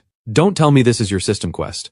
Chloe's lips never move, yet her voice echoes in my mind once again. I give a slight nod. So I'm not the only one in this world who has awakened a talent. Seeing me nod, Chloe presses her palm to her forehead in frustration. Are you suicidal? You're still a total rookie. Why would you accept a quest like this? Tell me, what's the failure penalty? How many spirit points do you lose? I have no idea why Chloe is this upset, but it's almost 4 a.m. There's no time to explain. I clear my throat. We move first, talk later. The Night Fiend could complete the ritual any second. Chloe grabs my arm and pulls me forward. Then what are we waiting for? Let's go! A shout comes from behind. Wait! The survivors who were with Chloe behind the crystal barrier have all caught up. Chloe, you're not seriously going to some room 1104, are you? You promised to get us out. You said you were an official agent. Protecting students is your job. The group gets louder and louder. Chloe frowns. I already told you. The way out is the rooftop. Head up there first. I'll be right behind you. As she speaks, she uncaps a small bottle from her belt, shakes out 2 red pills, and swallows them. Seeing this, it clicks. Chloe's body is in serious trouble. But the students keep pushing. You say the way out is the rooftop. But what then? Are we supposed to jump? They're getting more frantic by the second. I raise my hand to cut them off. You guessed right. Jump from the rooftop and you have a chance to escape. The group instantly turns on me. What kind of nonsense is that? You're telling us to jump off a building? You're sick. Chloe specifically said she'd save us and get us out of here. You're putting everyone else at risk just so she'll help you. Just then, a chorus of voices cuts through the argument. We believe Ethan. I look up. Jay, Marcus, and everyone who was scattered by the Black Wolf have all rallied together. Chloe steps forward and pats the shoulder of the 10th floor group's leader. I believe Ethan too. Jump from the rooftop and you will survive. Do as he says. I came here to track the Phantom's true body. I've done my duty by you. I'm not your babysitter. The path to survival has been laid out. The choice is yours. The group falls silent, defeated. After taking the pills, Chloe seems to recover somewhat. She glances at me, then heads upstairs without another word. As we climb, I look back at the 9 people who have followed me all this way. My gaze settles on Marcus. Go with them, right now. Don't waste time being sentimental, and you need to remember this. As long as you're alive, I'm not necessarily dead. Remember this day. Remember everything that happened. Then I lean close to his ear. Especially remember, 3 years from today, between 2:35 and 2:45 a.m., you may be ambushed. Seeing Marcus struggle, I pat his shoulder. Remember what you promised before we walked out of that dorm room? You trust me unconditionally. Do what I say. Marcus gives one firm nod, turns, and is the first to head upstairs. Spencer and the others follow with their light lances. Jay is the last to go. He presses the black jade pendant into my hand. Never got the chance to give this back to Chloe. Pass it along for me. We'll see each other on the other side. Stay alive. I nod. No more words needed. The 10th floor survivors originally had no intention of going to the rooftop. They figured following Chloe was safer. But after stepping onto the 11th floor, one look at what's inside sends them scrambling back to the rooftop. The 11th floor hallway is shrouded in a thin black haze. I hold up a light lance and catch up to Chloe. Her expression is grave. She carries a compact flashlight. Everywhere the beam touches, the walls are covered in eerie patterns drawn in blood. On closer inspection, the patterns are slowly writhing. One glance fills me with inexplicable dread, as if a phantom is right next to me. But I look around and nothing is there. Every door on the left and right stands wide open. Inside each room is nothing but bottomless darkness. I can't see a thing. After just a few glances, an urge builds inside me, pulling me to walk in. Chloe's voice snaps me awake. Don't go in. Steady your mind. Max out your spirit stat if you can. This floor has become the core of the Twilight Nexus. Every single room could hold aberrations of varying levels, all waiting for the Night Fiend's ascension to succeed. That would give them a much better chance of crossing into the real world. Even with my strength and gear, I nearly died in there. I nod slightly. I have 1,000 questions, but now isn't the time. I follow Chloe all the way to room 1104. She stops at the door and turns to me. Are you sure this is the right place? If we pick the wrong room and run into something worse than the Night Fiend, neither of us is coming out. I nod without hesitation. I check the time. Just over 3 minutes left. There's no room for second guessing. I can only trust what future Marcus told me. Chloe turns and steps inside. I'll trust you. Stay close. I follow her in. The moment I cross the threshold, a cacophony of chaotic sounds floods my ears. It sounds like chanting, or maybe wailing for the dead. I can't understand the words. All I feel is a swelling pressure in my skull. Everything ahead is draped in black haze. Chloe's flashlight barely cuts through, but I can make out dozens of figures kneeling in the darkness. Further ahead, something massive and glowing stands out against the blackness. Chloe steps slow. This is the core of the Twilight Nexus, and also the node for the Night Fiend's ascension rite. Every figure kneeling up ahead is one of the Night Fiend's clones. We found the right place. The further we advance, the slower my body moves, until Chloe produces a spirit lantern from somewhere, and the sluggishness eases slightly. This is the Night Fiend's forbidden domain. The dark power is eroding us. That's why our movement is restricted. Prolonged exposure causes aberration corruption in humans. You turn into a monster, completely. Once the Night Fiend completes its ascension, it can cast a massive domain. The entire world would become the aberration's playground. Before she finishes, Chloe staggers. I rush to catch her. What's wrong? The moment I see her face, my pupils contract. Blood is streaming from every opening on her face. Her expression is pure agony. She grits her teeth and looks at me. Carry me. My injuries are too severe. I can't hold them back anymore. I hoist Chloe onto my back and sprint toward where the figures are gathered. After roughly 7 or 8 breaths, I finally see what lies ahead. A vast lake of blood fills the open space. Beside it, rows of figures kneel in unison before a flesh altar, roughly 1 meter tall and 5 meters across. I look closer and realize it's built entirely from human flesh and bone. Faces are woven into its surface, writhing against each other, mouths open in agonized moans. Every hair on my body stands on end. I don't recognize most of these faces, but I've seen most of them before, especially a few that belong to Preston and the others. Every person the monsters devoured has ended up on this flesh altar, and above it stands a massive 3-dimensional specter. The specter is unmistakably crimson, yet the light it radiates is a dense, pure white, illuminating every corner of the space. Bathing in this holy radiance, I feel an overwhelming urge to kneel. I couldn't understand the chanting before, but as I draw closer, I'm shocked to find the words making sense. They are singing a hymn of praise. O great Lord, you are the King of the endless abyss of souls. You are the sovereign of all spirits. You are the end that all existence must embrace. The kneeling masses and the twisted faces on the flesh altar chant together. The fanatical fervor slams into my mind. The further I walk, the harder it becomes to control my own thoughts. As the chanting swells again, my eyes flood with blood, and the pressure on my mind is crushing. More and more figures dissolve into raw flesh and merge into the altar. The chorus of maddened voices threatens to break me. Then Chloe's voice cuts through my mind. Ethan, wake up! 1 minute left! Destroy the altar! I snap awake, realize what just happened, and a chill runs down my spine. Chloe struggles off my back, and pulls a palm-sized grenade from her tactical belt. Use this to destroy the altar. Pull the pin and throw. I don't hesitate. I yank the pin and hurl it. First comes a boom, then an even more violent explosion. A massive shockwave and searing heat tear through the area. I've already pulled Chloe down with me, but my back still burns. When I lift my head, the flesh altar is gone. Charred debris is scattered everywhere. The specter that stood above the altar is slowly fading. Chloe lets out a long breath. We did it. Let's move. The ascension rite has failed. The Night Fiend is about to wake up. But before she finishes, her face changes. Quick, check your system for a quest completion notification. I open the system panel immediately. My heart drops. Nothing. The quest is still active. I look toward the altar. The kneeling figures nearby, now down to just 5, have not stopped praying. The system timer is still ticking. Chloe leaps onto my back in a panic. No! The rite's power is still active! Carry me over there! The ascension rite already has enough spirit energy. What remains is just a formality. Once every clone completes its sacrifice, the Night Fiend gains true authority. Of the 2 left up front, one must be the Night Fiend's true body. The other is just a clone. We have to kill the clone first. We can't let the rite continue. While Chloe is still talking, I'm already running. Do you have more thermobaric grenades? Why not just blow them all up? Chloe stops me immediately. No, a phantom at the Night Fiend's level is extremely sensitive to danger. If it senses a threat, it will wake up instantly. And a thermobaric grenade would only wound it at best. It would still interrupt the rite, but the Night Fiend would kill us both on the spot. A few strides cover the last 10+ meters. The final 2 figures raise their arms high and bow in prostration, screaming their prayers at the top of their lungs under the fading holy light. Chloe draws her knife and shoves it into my hand. No more waiting. The Night Fiend has already sensed us. We have to choose now. We can't wait until the last second, because once the final clone dissolves into the rite's power, it's all over. Your talent is related to prediction, right? Find the Night Fiend's clone and kill it. I grab the knife, cold sweat dripping from my forehead. My talent lets me experience future events in a dream. If I were still dreaming, I could just pick one and risk it. But the dream is over. If I strike the Night Fiend's true body, it wakes up instantly. Chloe and I both die here. Another impossible choice. Then it hits me like lightning. Wait, I know what to do. I raise my palm and slam it onto the nearest figure's shoulder. Mind read, activate! A warped voice floods my consciousness. Almost there. True authority. The embrace of the divine. My brain throbs with pain. I wrench my hand back. My eyes burn and swell as if I haven't slept in 3 days. My spirit is drained to its limit. But it's enough. In that instant, I've identified which one is the Night Fiend's true body and which is the clone. At the same time, the 2 kneeling figures complete their 3rd bow. Their arms rise to offer themselves as sacrifice. I raise the knife and bring it straight down, ending the clone.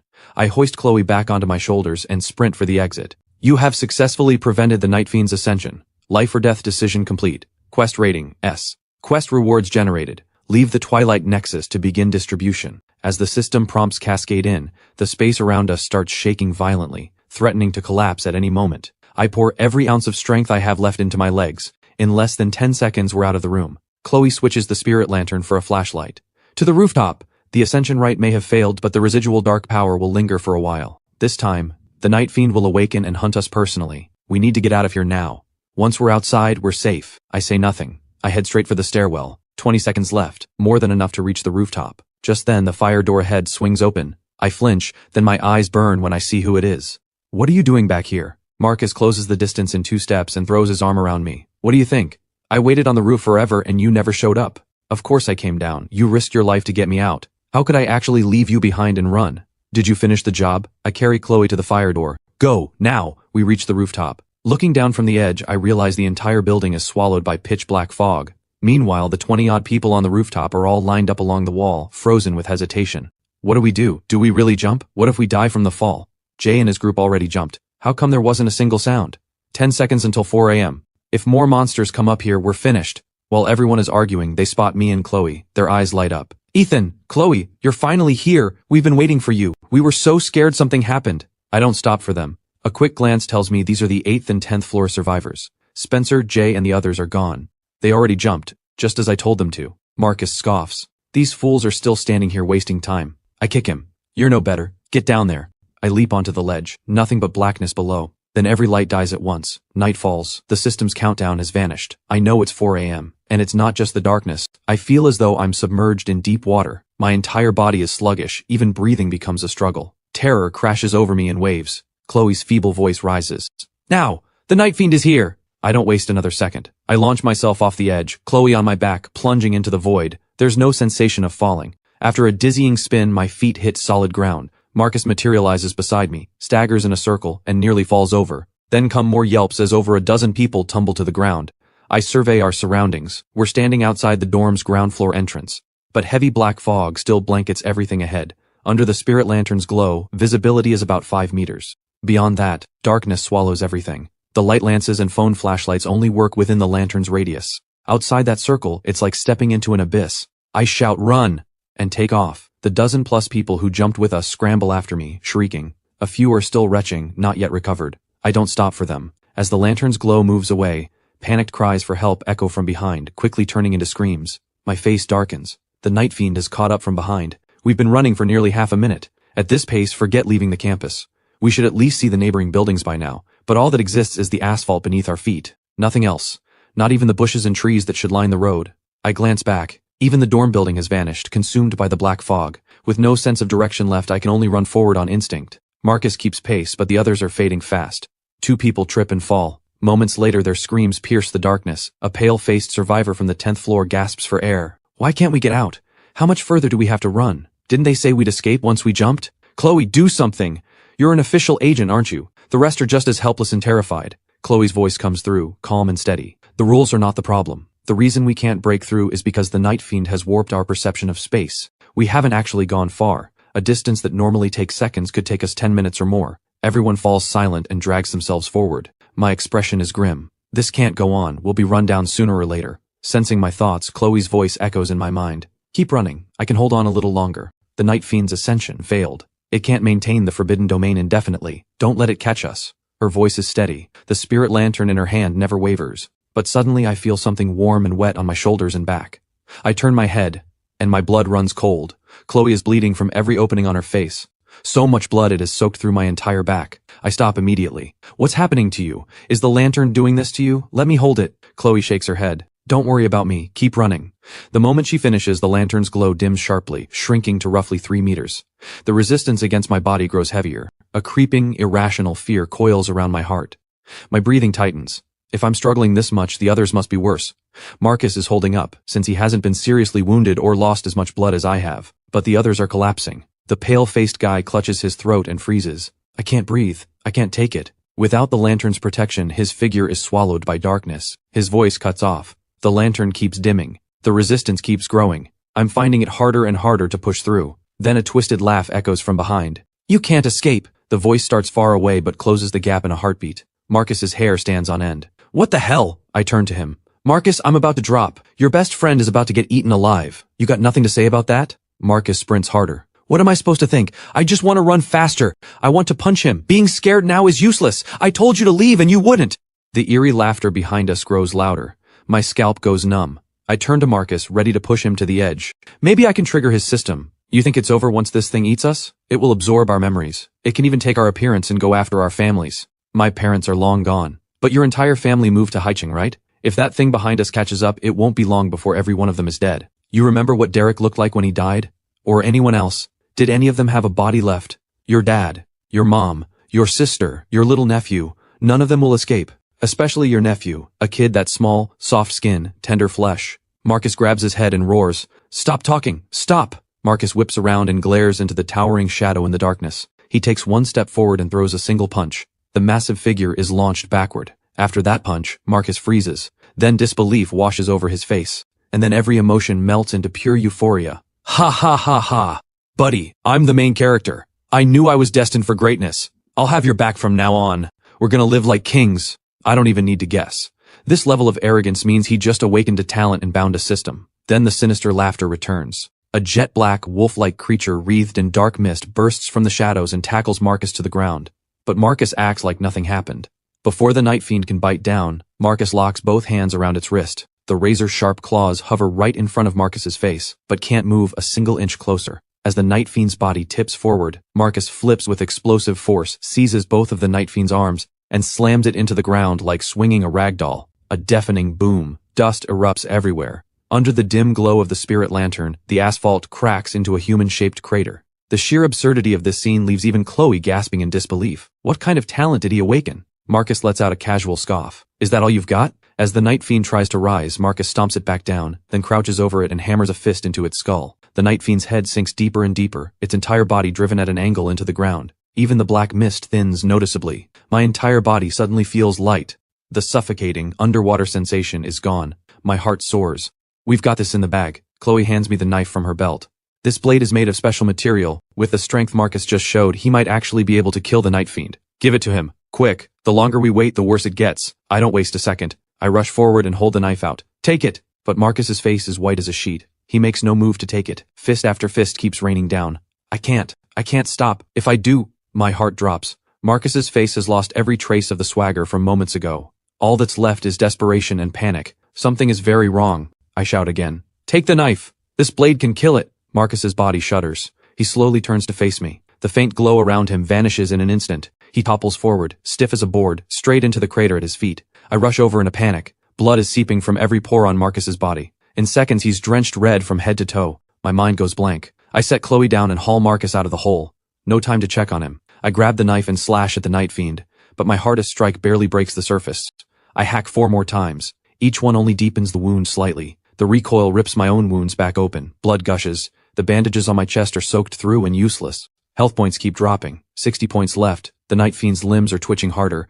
The way its arms are moving, it's clearly trying to get up. Chloe struggles to pull the pistol from her belt and tosses it to me. You're not strong enough. You can't pull off a spirit-infused strike yet. And you're weaker than Marcus was just now. This gun probably won't do much. But while it's still weakened, pile on as much damage as you can. I take the pistol. It's heavy in my hand. I rack the slide, aim at the Night Fiend's skull, and squeeze the trigger again and again.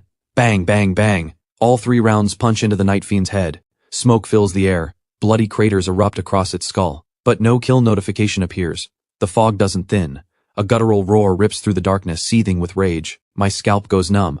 I drop the gun, hoist Chloe onto my back, tuck Marcus's body under my left arm, and sprint forward with everything I have. Just then, I spot hazy figures ahead and tense up. A frightened voice calls from the darkness. Something's coming, run! Relief washes over me. Spencer! Jay! The figures ahead freeze, then rush toward my voice. Once they enter the lantern's glow, the color slowly returns to their ashen faces. Ethan, it's really you! We thought it was a monster! They crowd around me with relief. I grab Spencer. You left ages ago, why are you still here? Spencer's face is stricken. After we jumped from the rooftop, we could actually see the outside. But then the black fog around the building suddenly expanded and swallowed us back in. I think we've been running in circles. Chloe, still draped on my back, taps my shoulder. That's impossible. The Night Fiend was still in the middle of the ascension rite. It couldn't have reached you, unless something even more terrifying emerged before the ascension was complete. Chloe's voice turns urgent. Run.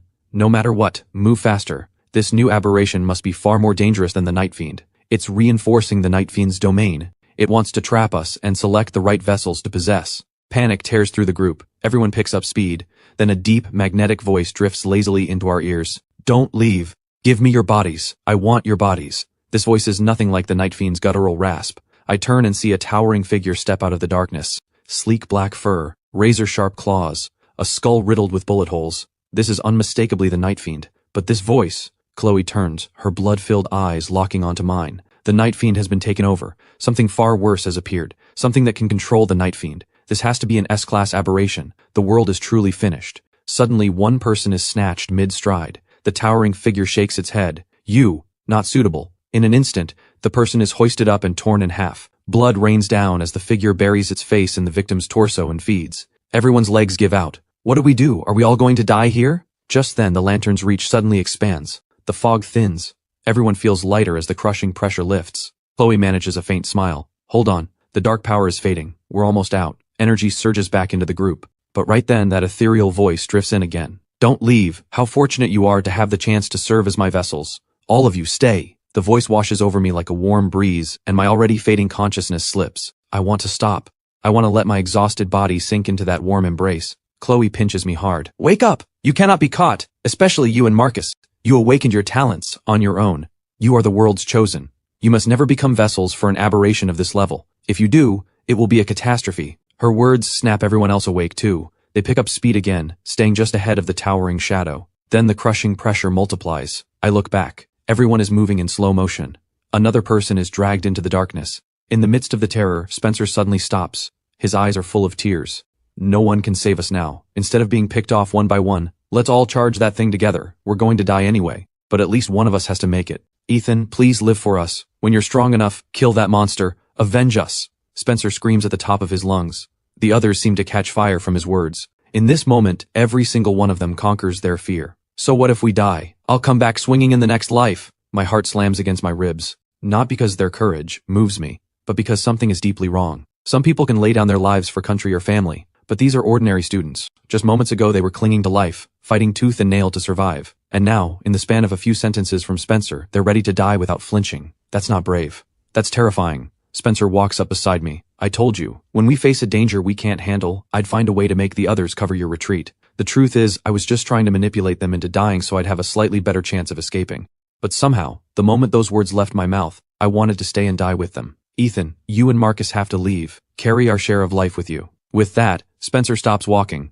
Along with everyone else, he charges straight at the towering shadow in the darkness. Tearing and screaming fill the air, accompanied by the bewitching voice fading away. My body regains its freedom once more. The crushing pressure eases considerably. Chloe's gentle whisper reaches my ear. Ethan, you and Marcus have to go. No guilt, no burden. I turn to look and see Chloe's eyes still glowing with a faint silver light. What they did was already a thought that existed inside them. It was simply amplified, overriding the survival instinct and taking control of their minds. Spencer was the same. In the ripple of his emotions, I sensed he wanted to manipulate the others into sacrificing themselves so he'd have a slightly better chance. So, I made him stay behind too. Now run. Faster. Use every second they bought you. It hits me all at once. Chloe is the one who sent them all to their deaths. Chloe tightens her grip on the spirit lantern. I've been tracking the Night Fiend for half a year. Only recently did I find a trail. The Night Fiend's ascension requires two conditions. First, a massive amount of spirit energy and flesh. Second, enough clones must be split off during the rite, and both must be offered as sacrifice. Remember the Night Fiend's traits and these ascension conditions. Stay alive as long as you can.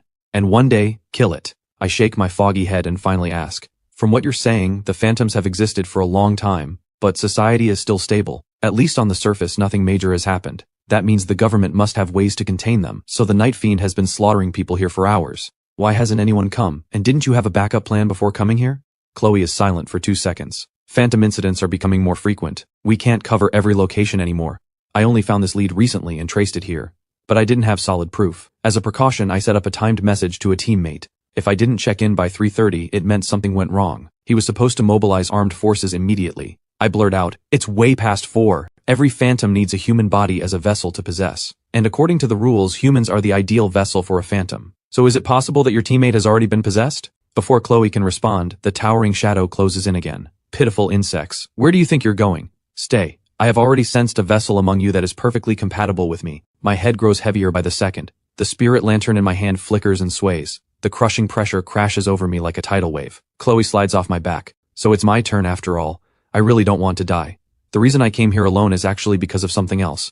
Our squad hunted the Night Fiend multiple times, but it escaped every single time. I suspected there might be a mole. But humans and phantoms are natural enemies, so I never dug deeper. It was just a suspicion. But looking back now, things were definitely off. My teammate's name is Hansen. You can suspect him, but until you have enough power, don't go digging. Compared to the truth, staying alive matters more. By now, every inch of Chloe's exposed skin is covered in cracks. Blood seeps through, but she still raises her blade and walks forward, fading into the darkness. Only her faint voice drifts back. I saved you only because you're worth more than I am. One day, kill the Night Fiend. Kill every aberration you see. Stay alive. I don't look back. The moment Chloe got off my back, I pulled Marcus onto my shoulders. I carry the lantern and walk forward without turning around. Marcus's feeble voice breaks the silence. You're different from before. Put me down. Carrying me is only slowing you down. I can feel it. I'm about to die. Yet I don't hesitate for a second. I keep walking forward. As my spirit points drained to zero, my entire body shudders. I can feel my life force rapidly slipping away, being drained without end. On my back, Marcus feels like a mountain. My legs are heavy as lead. Then Marcus lets out a soft sigh, his voice barely a whisper. I already owe you too much. Why do you keep adding to that debt when I'm about to die? Why? As he speaks, a faint glow begins to radiate from Marcus's body, like a tiny spark inside a lantern, flickering and fragile, ready to go out at any moment. This is a side of Marcus I've never seen before. If only there were no monsters in this world. If only we could go back to being carefree like when we were kids. Ethan, take me home. I force myself forward another dozen steps through sheer willpower. Okay, let's go home. Suddenly the system's voice rings out. You have exited the Twilight Nexus. Quest rewards are ready for distribution. I snap my head up. The view ahead opens wide. Through my already blurring vision, a familiar asphalt road stretches out before me. The greenery on both sides, the nearby dormitory buildings, and the school structures further away, all come into view. My voice trembles. Marcus, we made it out. I'm taking you home. But there's no answer from behind me. My consciousness has long since gone hazy, my brain barely functioning. I don't even have the energy to turn around and check on him. So I just stand there in a daze for a while, until pure instinct drives me to get as far from this place as possible, So I start walking, heading out through the school's side gate until I reach a house nearby. I step up and ring the doorbell. Soon footsteps echo from inside. Who is it? Who's knocking this early? Sir, it's me, Ethan. The door swings open and a middle-aged man steps out. He looks about 60 or 70% like Marcus, and right now his face is full of shock. Ethan, what happened to... Before he can finish, he sees Marcus slumped on my back. He rushes forward and lifts Marcus off me, while shouting back into the house without turning around. What the hell are you standing around for? Get out here! Marcus is hurt! As he speaks, the man begins checking Marcus's entire body. When he finds that Marcus's breathing is weak but his heart is still beating, and there are no serious wounds on his body, the tension on his face eases slightly. I stagger around and start walking away, muttering nonstop. He's home now. I need to go home too. I keep repeating this over and over. After heading down the stairs, I freeze for 2 seconds. I think I forgot something extremely important. The quest rewards. How could I forget something this critical? There's no time to wonder why. In this brief moment of clarity, I hurry and open the system, and find the quest rewards have long been listed. Base reward, you may choose one of the following 3 divine sequences. Sequence 1, Berserker. Skill, level 1 Frenzy. When activated, your strength and agility increase by 50%, and pain sensitivity is reduced by 50%. Sequence 2, Illusionist. Skill, level 1 Mind Warp. You can detect the surface-level emotional fluctuations of a target. Sequence 3, Thief. Skill, level 1 Steal. Within a certain range, you can take a physical item from a target without making physical contact. Rating reward, quest rating S. You may choose 2 of the following 4 rewards. Option 1, Superior Recovery Elixir. Repairs all injuries within 10 seconds and restores vital signs to peak condition. Option 2, Spirit Points restored to maximum. Option 3, Transcendent Skill Access, Replication, single use only. Option 4, Personal Vault. Stores system-certified items. Please complete your selection of both base and rating rewards within 1 hour. Exceeding the time limit will be treated as forfeiture. Timer starts now. The system had the rewards ready long ago, and gave me a full hour to choose, but now there are only 2.5 minutes left.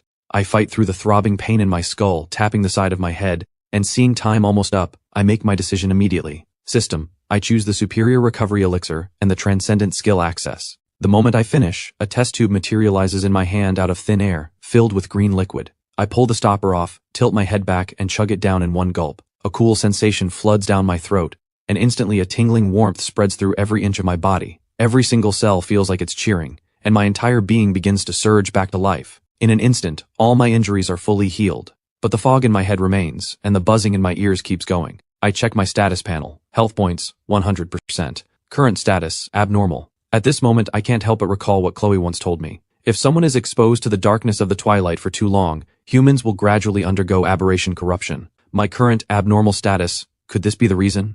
I had assumed that drinking the recovery elixir and restoring my vitals to peak condition would let me think clearly again, but clearly that's not working. 1 minute and 20 seconds remain. I close my eyes and think. 3 divine sequences. Frenzy is already powerful on its own. It's simple and brutal, but if maxed out, my personal combat power would skyrocket to an absurd level. True brute force that overpowers everything. I'm about to pick Berserker, but then another thought flashes through my mind. It's ultimately too crude. The mental state after activating Frenzy might be unstable. Just look at the people parasitized by the Night Fiend's phantom clones.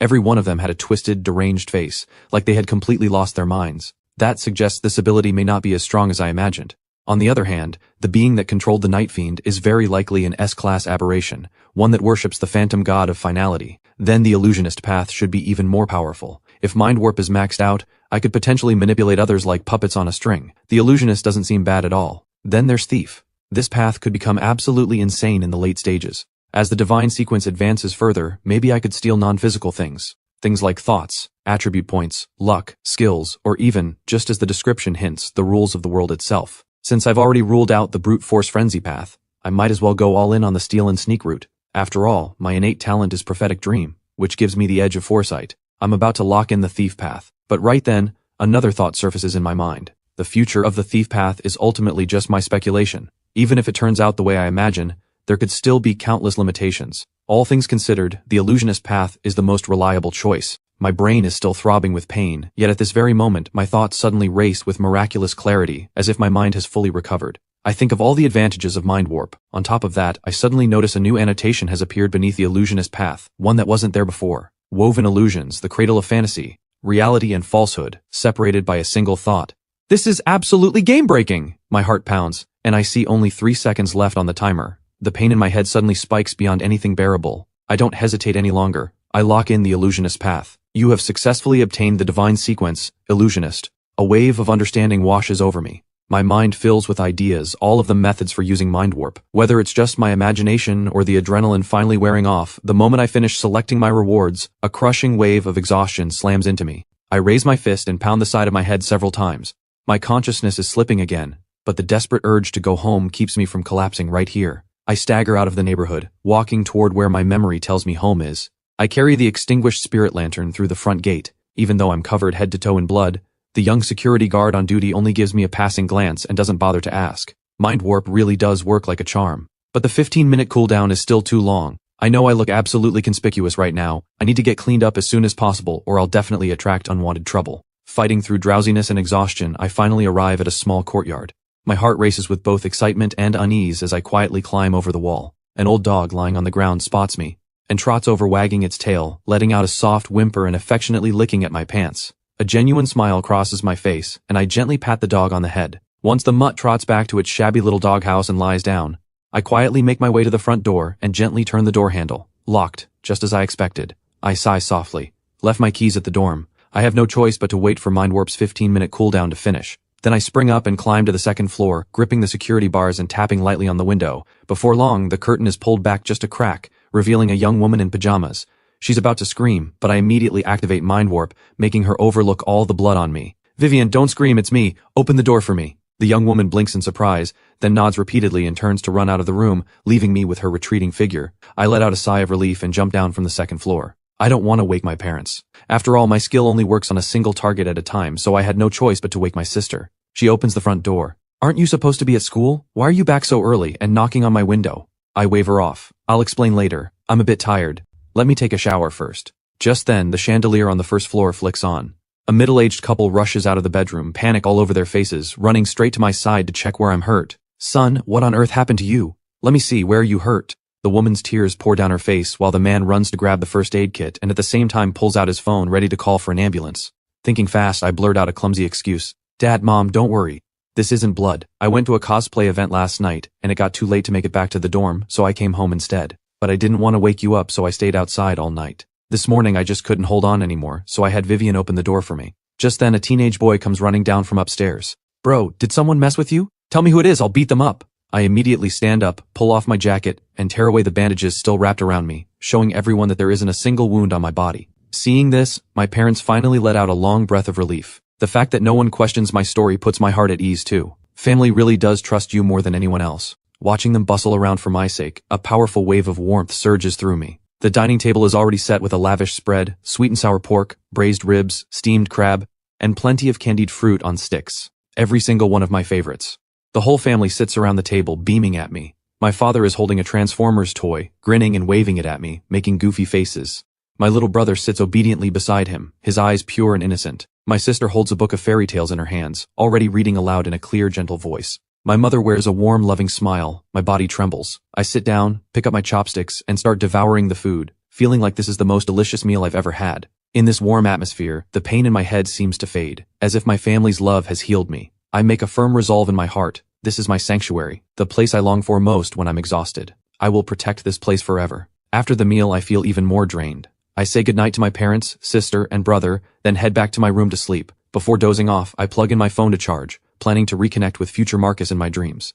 When I told the present-day Marcus to escape first, I had solemnly warned him that 3 years from now, on this very night, he would be ambushed. This time, Marcus only suffered from blood loss. He killed quite a few phantom clones himself, and his physical abilities far exceed those of a normal person. He shouldn't die that easily. As long as Marcus takes my warning to heart, the next time I enter a prophetic dream, I'll very likely reconnect with future Marcus. There are so many questions swirling in my mind. The biggest one is whether the phrase, "never trust anyone," carries some deeper meaning. If I truly can't trust anyone, then back when I first woke up, if I hadn't believed the texts from future Marcus, I probably wouldn't have survived. And if I hadn't trusted Chloe afterward, I never would have made it out. Lost in these tangled thoughts, I drift off to sleep without realizing it. When I wake up again, the headache is gone. I feel sharp and refreshed, completely at ease. I grab my phone from the bedside and see it's only 7 o'clock. I slept for barely an hour, yet it feels like a full day and night. I immediately open my messaging app and search for future Marcus's profile picture, but it's nowhere to be found. In my contacts, there's only one Marcus. Right at that moment, an incoming voice call pops up.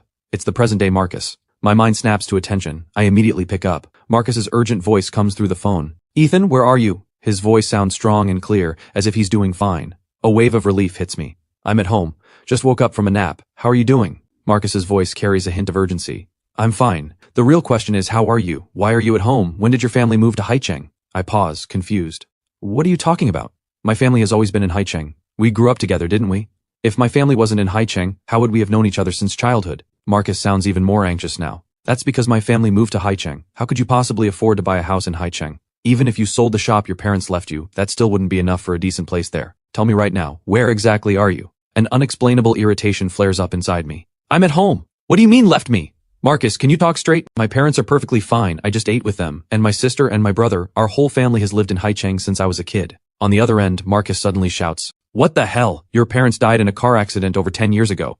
And where did a sister and brother come from? You're a freaking only child, aren't you? It hits me like a bolt of lightning. My brain erupts in a deafening roar, and the scenes in my mind, every single fabricated image, begin to shatter into pieces as if torn apart by brute force. How can this be? I stand frozen like a statue.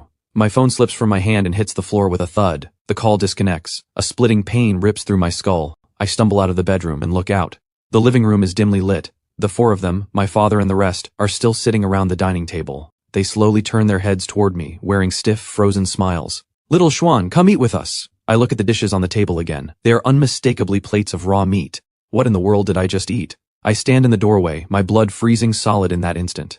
My stomach clenches violently, and a wave of nauseating revulsion surges through me. It seems I can't activate my prophetic dream after sleeping. And there's one more likely reason. My spirit points have fallen below 40. So when I was choosing my system rewards earlier, why did I pass up a full 100 spirit points and pick replication, a one-time use transcendent skill instead? Every inconsistency crashes together in a violent collision. My scalp tingles as if a bucket of ice water has been dumped over my head. Who has been manipulating me? More precisely, my entire perception has been distorted. Right then, one ability suddenly flashes through my mind, mind warp.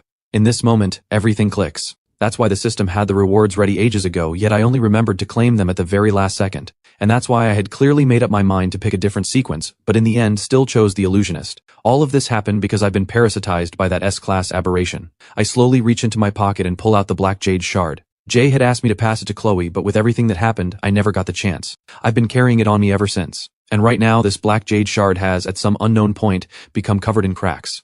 So I never truly escaped after all. Just then, a deep, magnetic voice echoes inside my mind. So you figured it out? But it's already too late. My head screams with pain. Every single word feels like it's being carved in by an axe. I have fulfilled your deepest wish. Now surrender everything to me. Let me achieve perfect fusion with you. Let me completely replace you and become you. The voice in my head sends an icy chill to every extremity. Perfect fusion. I don't fully understand what it means, but it's definitely far more terrifying than parasitism. In that split second, a tidal wave of terror crashes over me. I feel as if I've been dragged into another world entirely. What do? All 4 mental attributes are already maxed. I need to level up my player level before I can add more. The only one still low is charisma, sitting at just 8 points. It can still be raised. This is a desperate last resort. System, put a point into charisma. Just as I feel my consciousness about to drown, I finally manage to make the call. You have used 1 attribute point. Current charisma, 9. The moment the system notification appears, the darkness before my eyes vanishes. My consciousness floods back into my body and I regain control. Even the headache eases up significantly. It's useless. You're just struggling in vain. The smooth magnetic voice speaks again, but I ignore it completely. Instead, a spark of hope flares up inside me. Raising charisma actually works, and at this very moment the 4 sitting at the table blink in confusion, their vacant expressions dropping away. All 4 faces turn cold and sinister. Come eat. Now. My eyes narrow. Who are these 4? Why were they pretending to be my family? Is it because they were influenced by the S-class aberration's power? My mind races with 1,000 thoughts. Then the 4 at the table all rise to their feet and close in step by step. Their eyeballs bulge from their sockets. Their gaping mouths split wide open, and massive tongues lash out, stretching to 3 times their normal length. Their bodies swell, bellies ballooning grotesquely, and metallic gleaming spikes puncture through their clothes. The moment I see all 4 of them transform into monsters rivaling the fiercest of demons, a single term flashes through my mind: slaughterkin. Just as the Night Fiend operates by the day and night kill rule, these creatures kill by inviting their target to eat. If the target refuses or doesn't respond, they transform and kill. The realization hits me in an instant. Facing 4 fully transformed aberrations, running is not an option. I need to earn spirit points and raise my charisma. I have no choice but to fight. The monster wearing my father's form lunges at me, its body still in midair as its thick, massive tongue shoots straight at me. I instinctively dodge to the side and clamp down hard on the middle of the tongue. Father lets out an agonized screech, frantically trying to retract it. The force I feel in my grip catches me off guard. This weak, I yank it toward me with everything I have, and the father creature is dragged forward helplessly. I raise my fist and slam 2 brutal punches down, splitting flesh on impact. The next second, searing pain shoots through my palms. I look down and realize the tongue is coated in corrosive slime. I quickly pull my hands free, then drive a kick forward. Father launches backward like a cannonball, crashing into Mother right behind him, and taking her down too. Meanwhile, sister and brother attack from both sides. 2 massive tongues come at me from above and below. I twist out of the way, and the instant both tongues start to retract, I snatch them both with lightning speed. Before they can pull back, I hook the door with my foot and kick it shut. Both tongues get clamped in the slamming door. Piercing shrieks ring out. Seizing the moment, I swing the door back open and fire Mind Warp at Father, who has just gotten back up. Father's eyes glaze over, clearly disoriented. He launches tongue strikes repeatedly to one side. Even though I'm right in front of him and I'm not even dodging, every single tongue strike misses wildly. One even slams into Brother's stomach. I use the opening to pummel Mother with a barrage of punches, then leap into the air, raise my elbow, and drive it straight into her temple. From here on out, every strike is ruthless. In no time at all, I've taken down all 3 remaining monsters. While the 4 creatures have almost no fight left in them, I rush into the kitchen, grab a cleaver, and chop off their heads one by one. But to my shock, after being decapitated, the 4 aberrations revert to human form. Their still open eyes even hold traces of sheer terror. A chilling thought creeps into my mind. Did I just murder 4 innocent people? Then a soft, gentle voice speaks. That's right. You have killed your own kind. This world will despise you for it. Let us achieve perfect fusion. Surrender everything to me. This is a blessing from the divine. I feel my consciousness slipping again, but the burning pain in my palms snaps me back to reality. I look at my hands. This burn was caused by the corrosive slime on the monster's tongues. Wait, that's not right. I almost fell for your trick again. The moment I see through the lie, the illusion in my eyes warps and peels away layer by layer. The 4 bodies shift back to their aberration forms before my eyes. Although this battle was incredibly dangerous, it also makes me realize something. Not all aberrations are as terrifying as the Night Fiend. I open up the system panel. It reads, "You have slain aberration parasites. Spirit points plus 52. So the system had sent me the notification long ago. That alone is proof enough that what I killed were truly aberrations, yet I hadn't noticed in time. I immediately spend 10 spirit points to redeem 1 attribute point, then raise my charisma to its current level cap.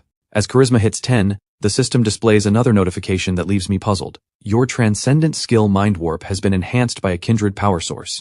Level upgraded to level 2.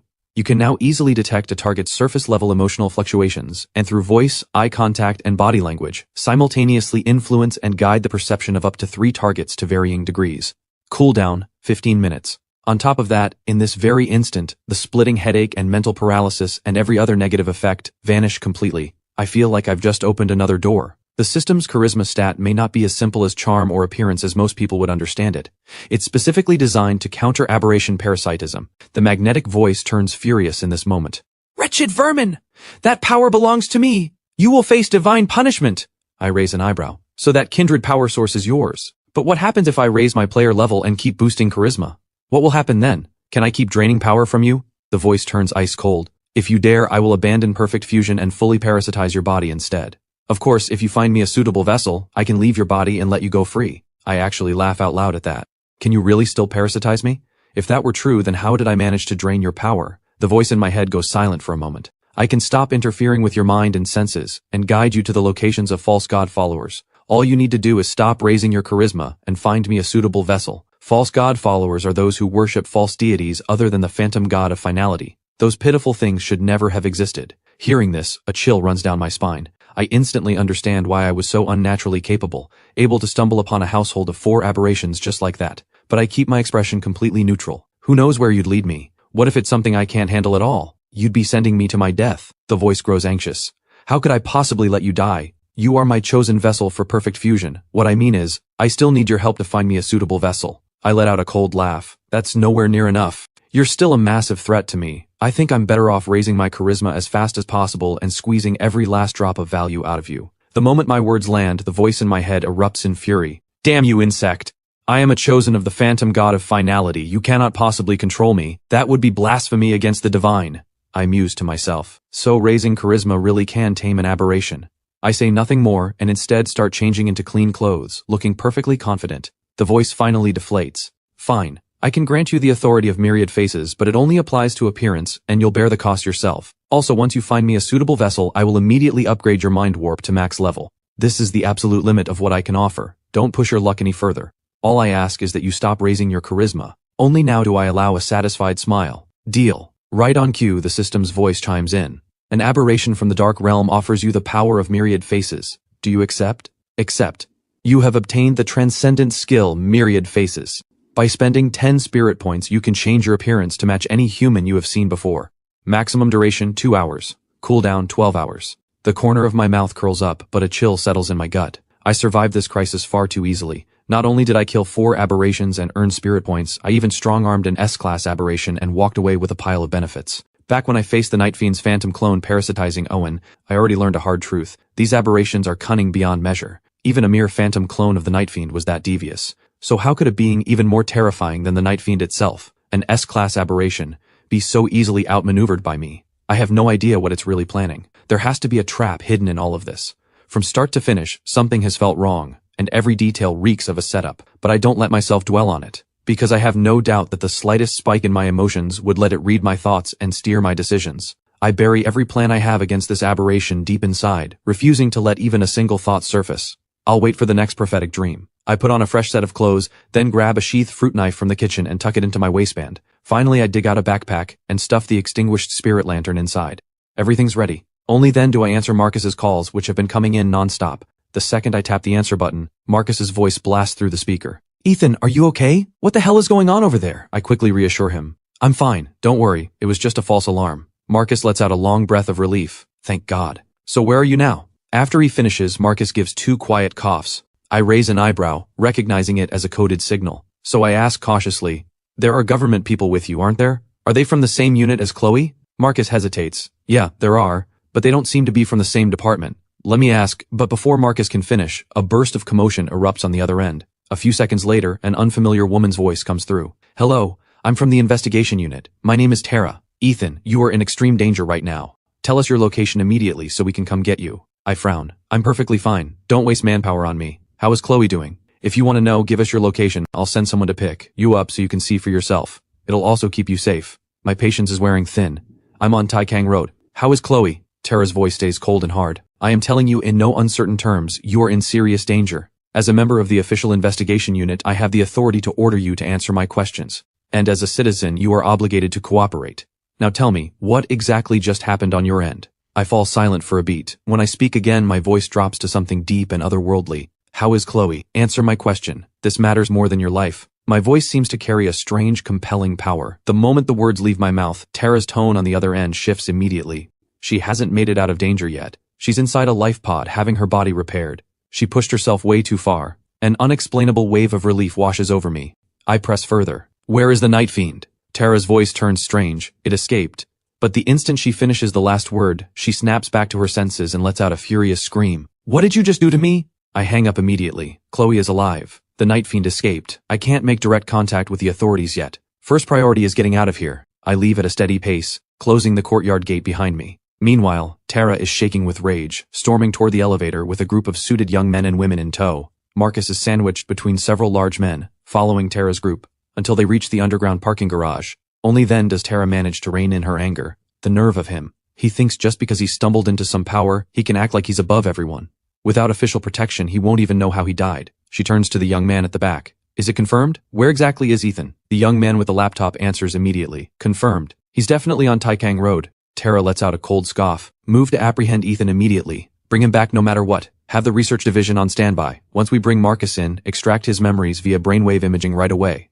That kid isn't being honest either. Just then, her phone rings. The second she picks up, a panicked voice blurts out, "Captain Tara, we have a problem. Marcus escaped." Tara shoots to her feet. "What? 5 grown men and you can't keep one college kid under control? Deploy the action team to pursue him immediately. Notify Marcus's family and demand he turn himself in. If he doesn't show up within 2 hours, put out a nationwide alert. The same goes for Ethan." On my end, having left the courtyard, I'm chatting with my parasitic aberration. "So you're telling me you can only detect aberrations within roughly 5 kilometers, and only the lowest level ones at that.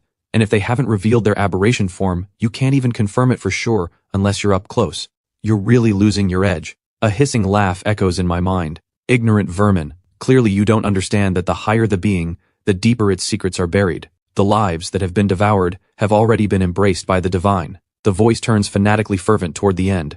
I zone out for a split second, but immediately snap back. "You just used your power on me again." The voice offers a hollow apology. "Sorry, I just couldn't help myself." Then the voice lets out a surprised gasp. I can sense it. There's a little one somewhere nearby. My expression shifts. A faint hazy sensation pulses through me. I immediately recognized this as Phantasm's guidance, the same as when it led me to that family of 4. The further I walk, the stronger the pull in my chest becomes, until I arrive at a park. After passing through a decorative rock formation, a scream suddenly cuts through the air from the hillside ahead. I immediately draw my fruit knife and charge through the dense undergrowth. Rounding a thick tree trunk, I spot a slender creature about 20 meters ahead, crouched on top of a naked man, devouring him in a frenzy. I made plenty of noise coming in, yet the creature acts completely oblivious, its head buried in the man's abdominal organs. Only when I close to about 10 meters does it suddenly look up. Its skin is rotting all over, its limbs and torso unnaturally elongated compared to a normal human, yet the face remains human and strikingly beautiful. Even now, that blood-smeared face carries an eerie, seductive allure. In the next instant, the creature flickers right in front of me, but I don't flinch. My pupils flash with silver light as I dart backward. While keeping my guard up, I raise a hand to stop her. Wait, we're not enemies. The beautiful creature freezes on all fours, 1 meter away from me, her expression slightly dazed. What is it? I pause to think. What triggers your transformation into aberration form? A trace of shyness crosses her eerie face, unsatisfied desires. The corner of my mouth twitches. Right, you can go ahead and end yourself now. Her expression stiffens for just a second, then instantly twists into something savage as she lunges with jaws wide open to tear into me. But I've been ready from the start. The instant her expression changes, I drive the blade into her throat. At the same time, my other hand clamps down hard on her skull and I finish her off in one swift motion. Simultaneously, the system's voice chimes in. You have slain an aberration parasite. Current spirit points, 55. After the kill, I head straight to the park restroom to wash up. I slide the fruit knife back into its sheath and walk away quickly. A mournful voice rises in my head. Poor child. She was merely a false god follower, but she was still a pioneer, and you killed her just like that. I turn the word pioneer over in my mind, and a deep sense of disgust fills me. But I still want more information about the Dark Realm, so I shift the subject. I still don't know what to call you. The voice chuckles. I have left my homeland, yet I have not truly descended upon this world. I am not worthy of a name of my own. However, you may call me Phantasm for now. I stop talking entirely and fiddle with my phone. There's a text from Marcus. Those people just now are bad news. They're not on the same side as Chloe. Watch out for them. They're just regular people, but they're armed with firearms and could be a real threat to you. They've already tracked your phone. Whatever you do, don't get caught. That's all for now. Our phones are probably all being tapped, so don't contact me for a while. I open the search function and start looking for ways to avoid being tracked. After some searching, I decide to ditch the phone. After all, even if I power it off and pull the SIM card, it can still be traced. But there's a problem. Future Marcus connected with me through this exact phone. Could there be some kind of binding link? If I throw this phone away, will I still be able to reach Future Marcus? This is precisely why, even though I know the authorities have already tracked me, I still haven't ditched this phone. But if I keep it, what if they track me down while I'm asleep? Just as I'm stressing over this dilemma, an idea suddenly flashes through my mind. But before I can think it through, Phantasm's voice cuts in. I can sense them. There seem to be quite a few little ones nearby. My attention sharpens. I follow the hazy pole and scan my surroundings, my gaze finally locking onto the direction of that hillside from before. I take a closer look and realize the wholesale market sits on the other side. I immediately break into a sprint, but barely after I leave, shouts ring out from behind me. Stop! I whip around. Figures are closing in from 3 directions, more than a dozen of them cutting across the grass. Several black sedans are parked at the park's trail entrances. I have zero interest in wasting time here. Far from stopping, I actually pick up the pace.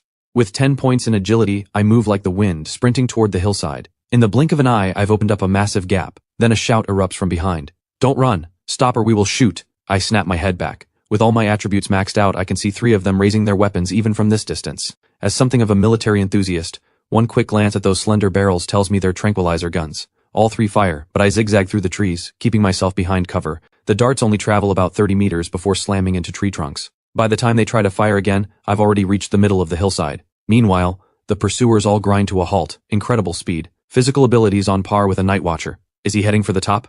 No, his target is the wholesale market on the other side of the hill. Move to intercept now. A suited young man barks into his earpiece while holding a tablet. Target will reach the wholesale market within 5 minutes. Prepare to intercept. Even if you can't stop him, you must stay on his tail no matter what. Confirmations crackle through the earpiece one after another. The 2 sedans at the intersection roar to life and tear off, leaving clouds of dust.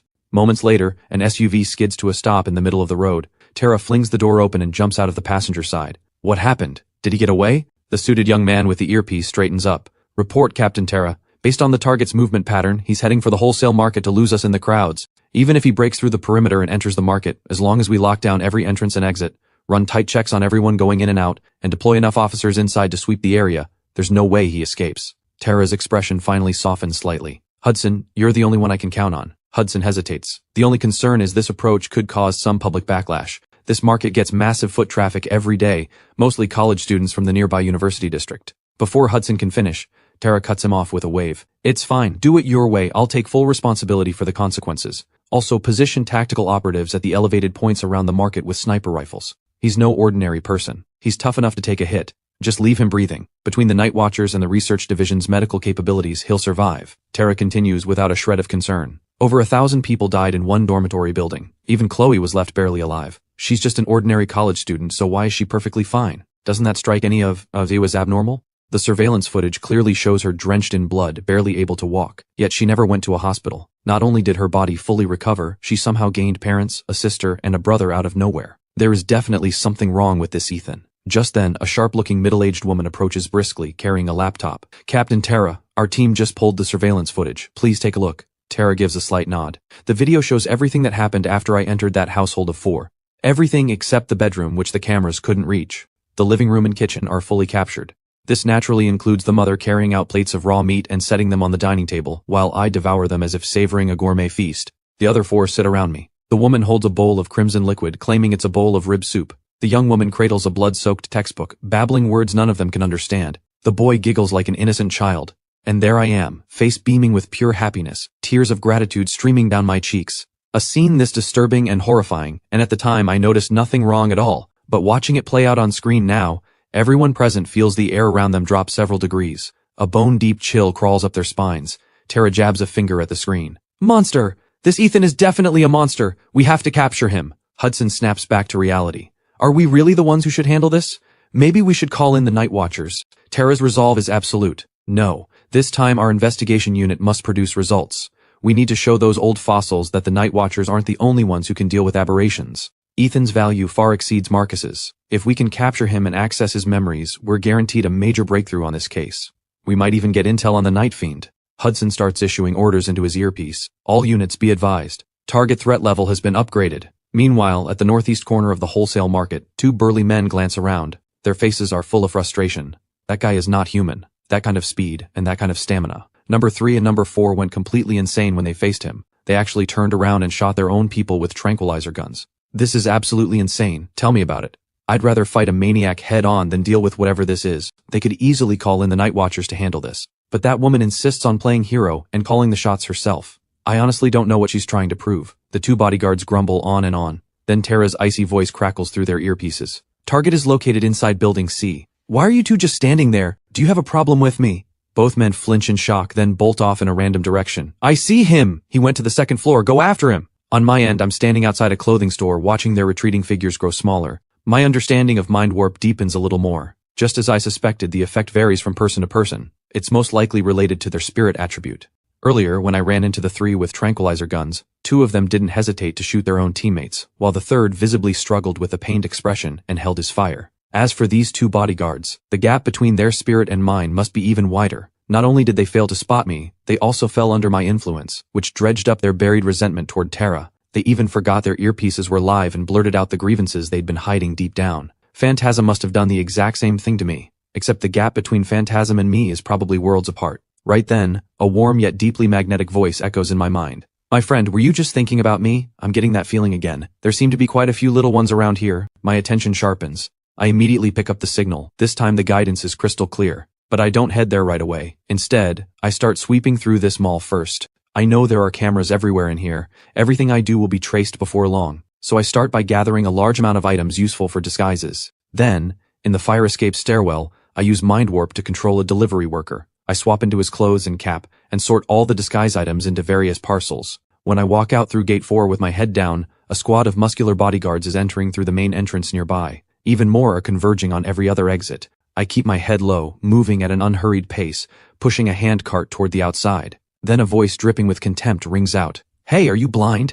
Can't you see people behind you? A bleach blonde kid with a bowl cut strolls up from behind, licking an ice cream cone. 2 young girls are at his sides. All 3 look at me with open disdain. Move to the side, don't you get it? Space case. In reality, the path is about 6 meters wide, and the cart is less than 2 meters across. Despite the crowds, there's more than enough room for them to walk. They just have to squeeze a little. But the cart taking up the middle of the path must have rubbed the bleach blonde kid the wrong way. He wants to show off in front of his 2 female companions. I pick up on his emotional fluctuations and read his intentions from his body language. But I keep pushing the cart forward. while simultaneously steering the minds of every nearby bodyguard, pulling them toward my location. Once the bleach-blonde kid walks right past me, I quietly step aside. Then I send the bodyguards a mental command. Heads up, the target is right behind you with 2 girls. The next instant, several bodyguards rush past me and charge straight at the kid. He has absolutely no chance to resist.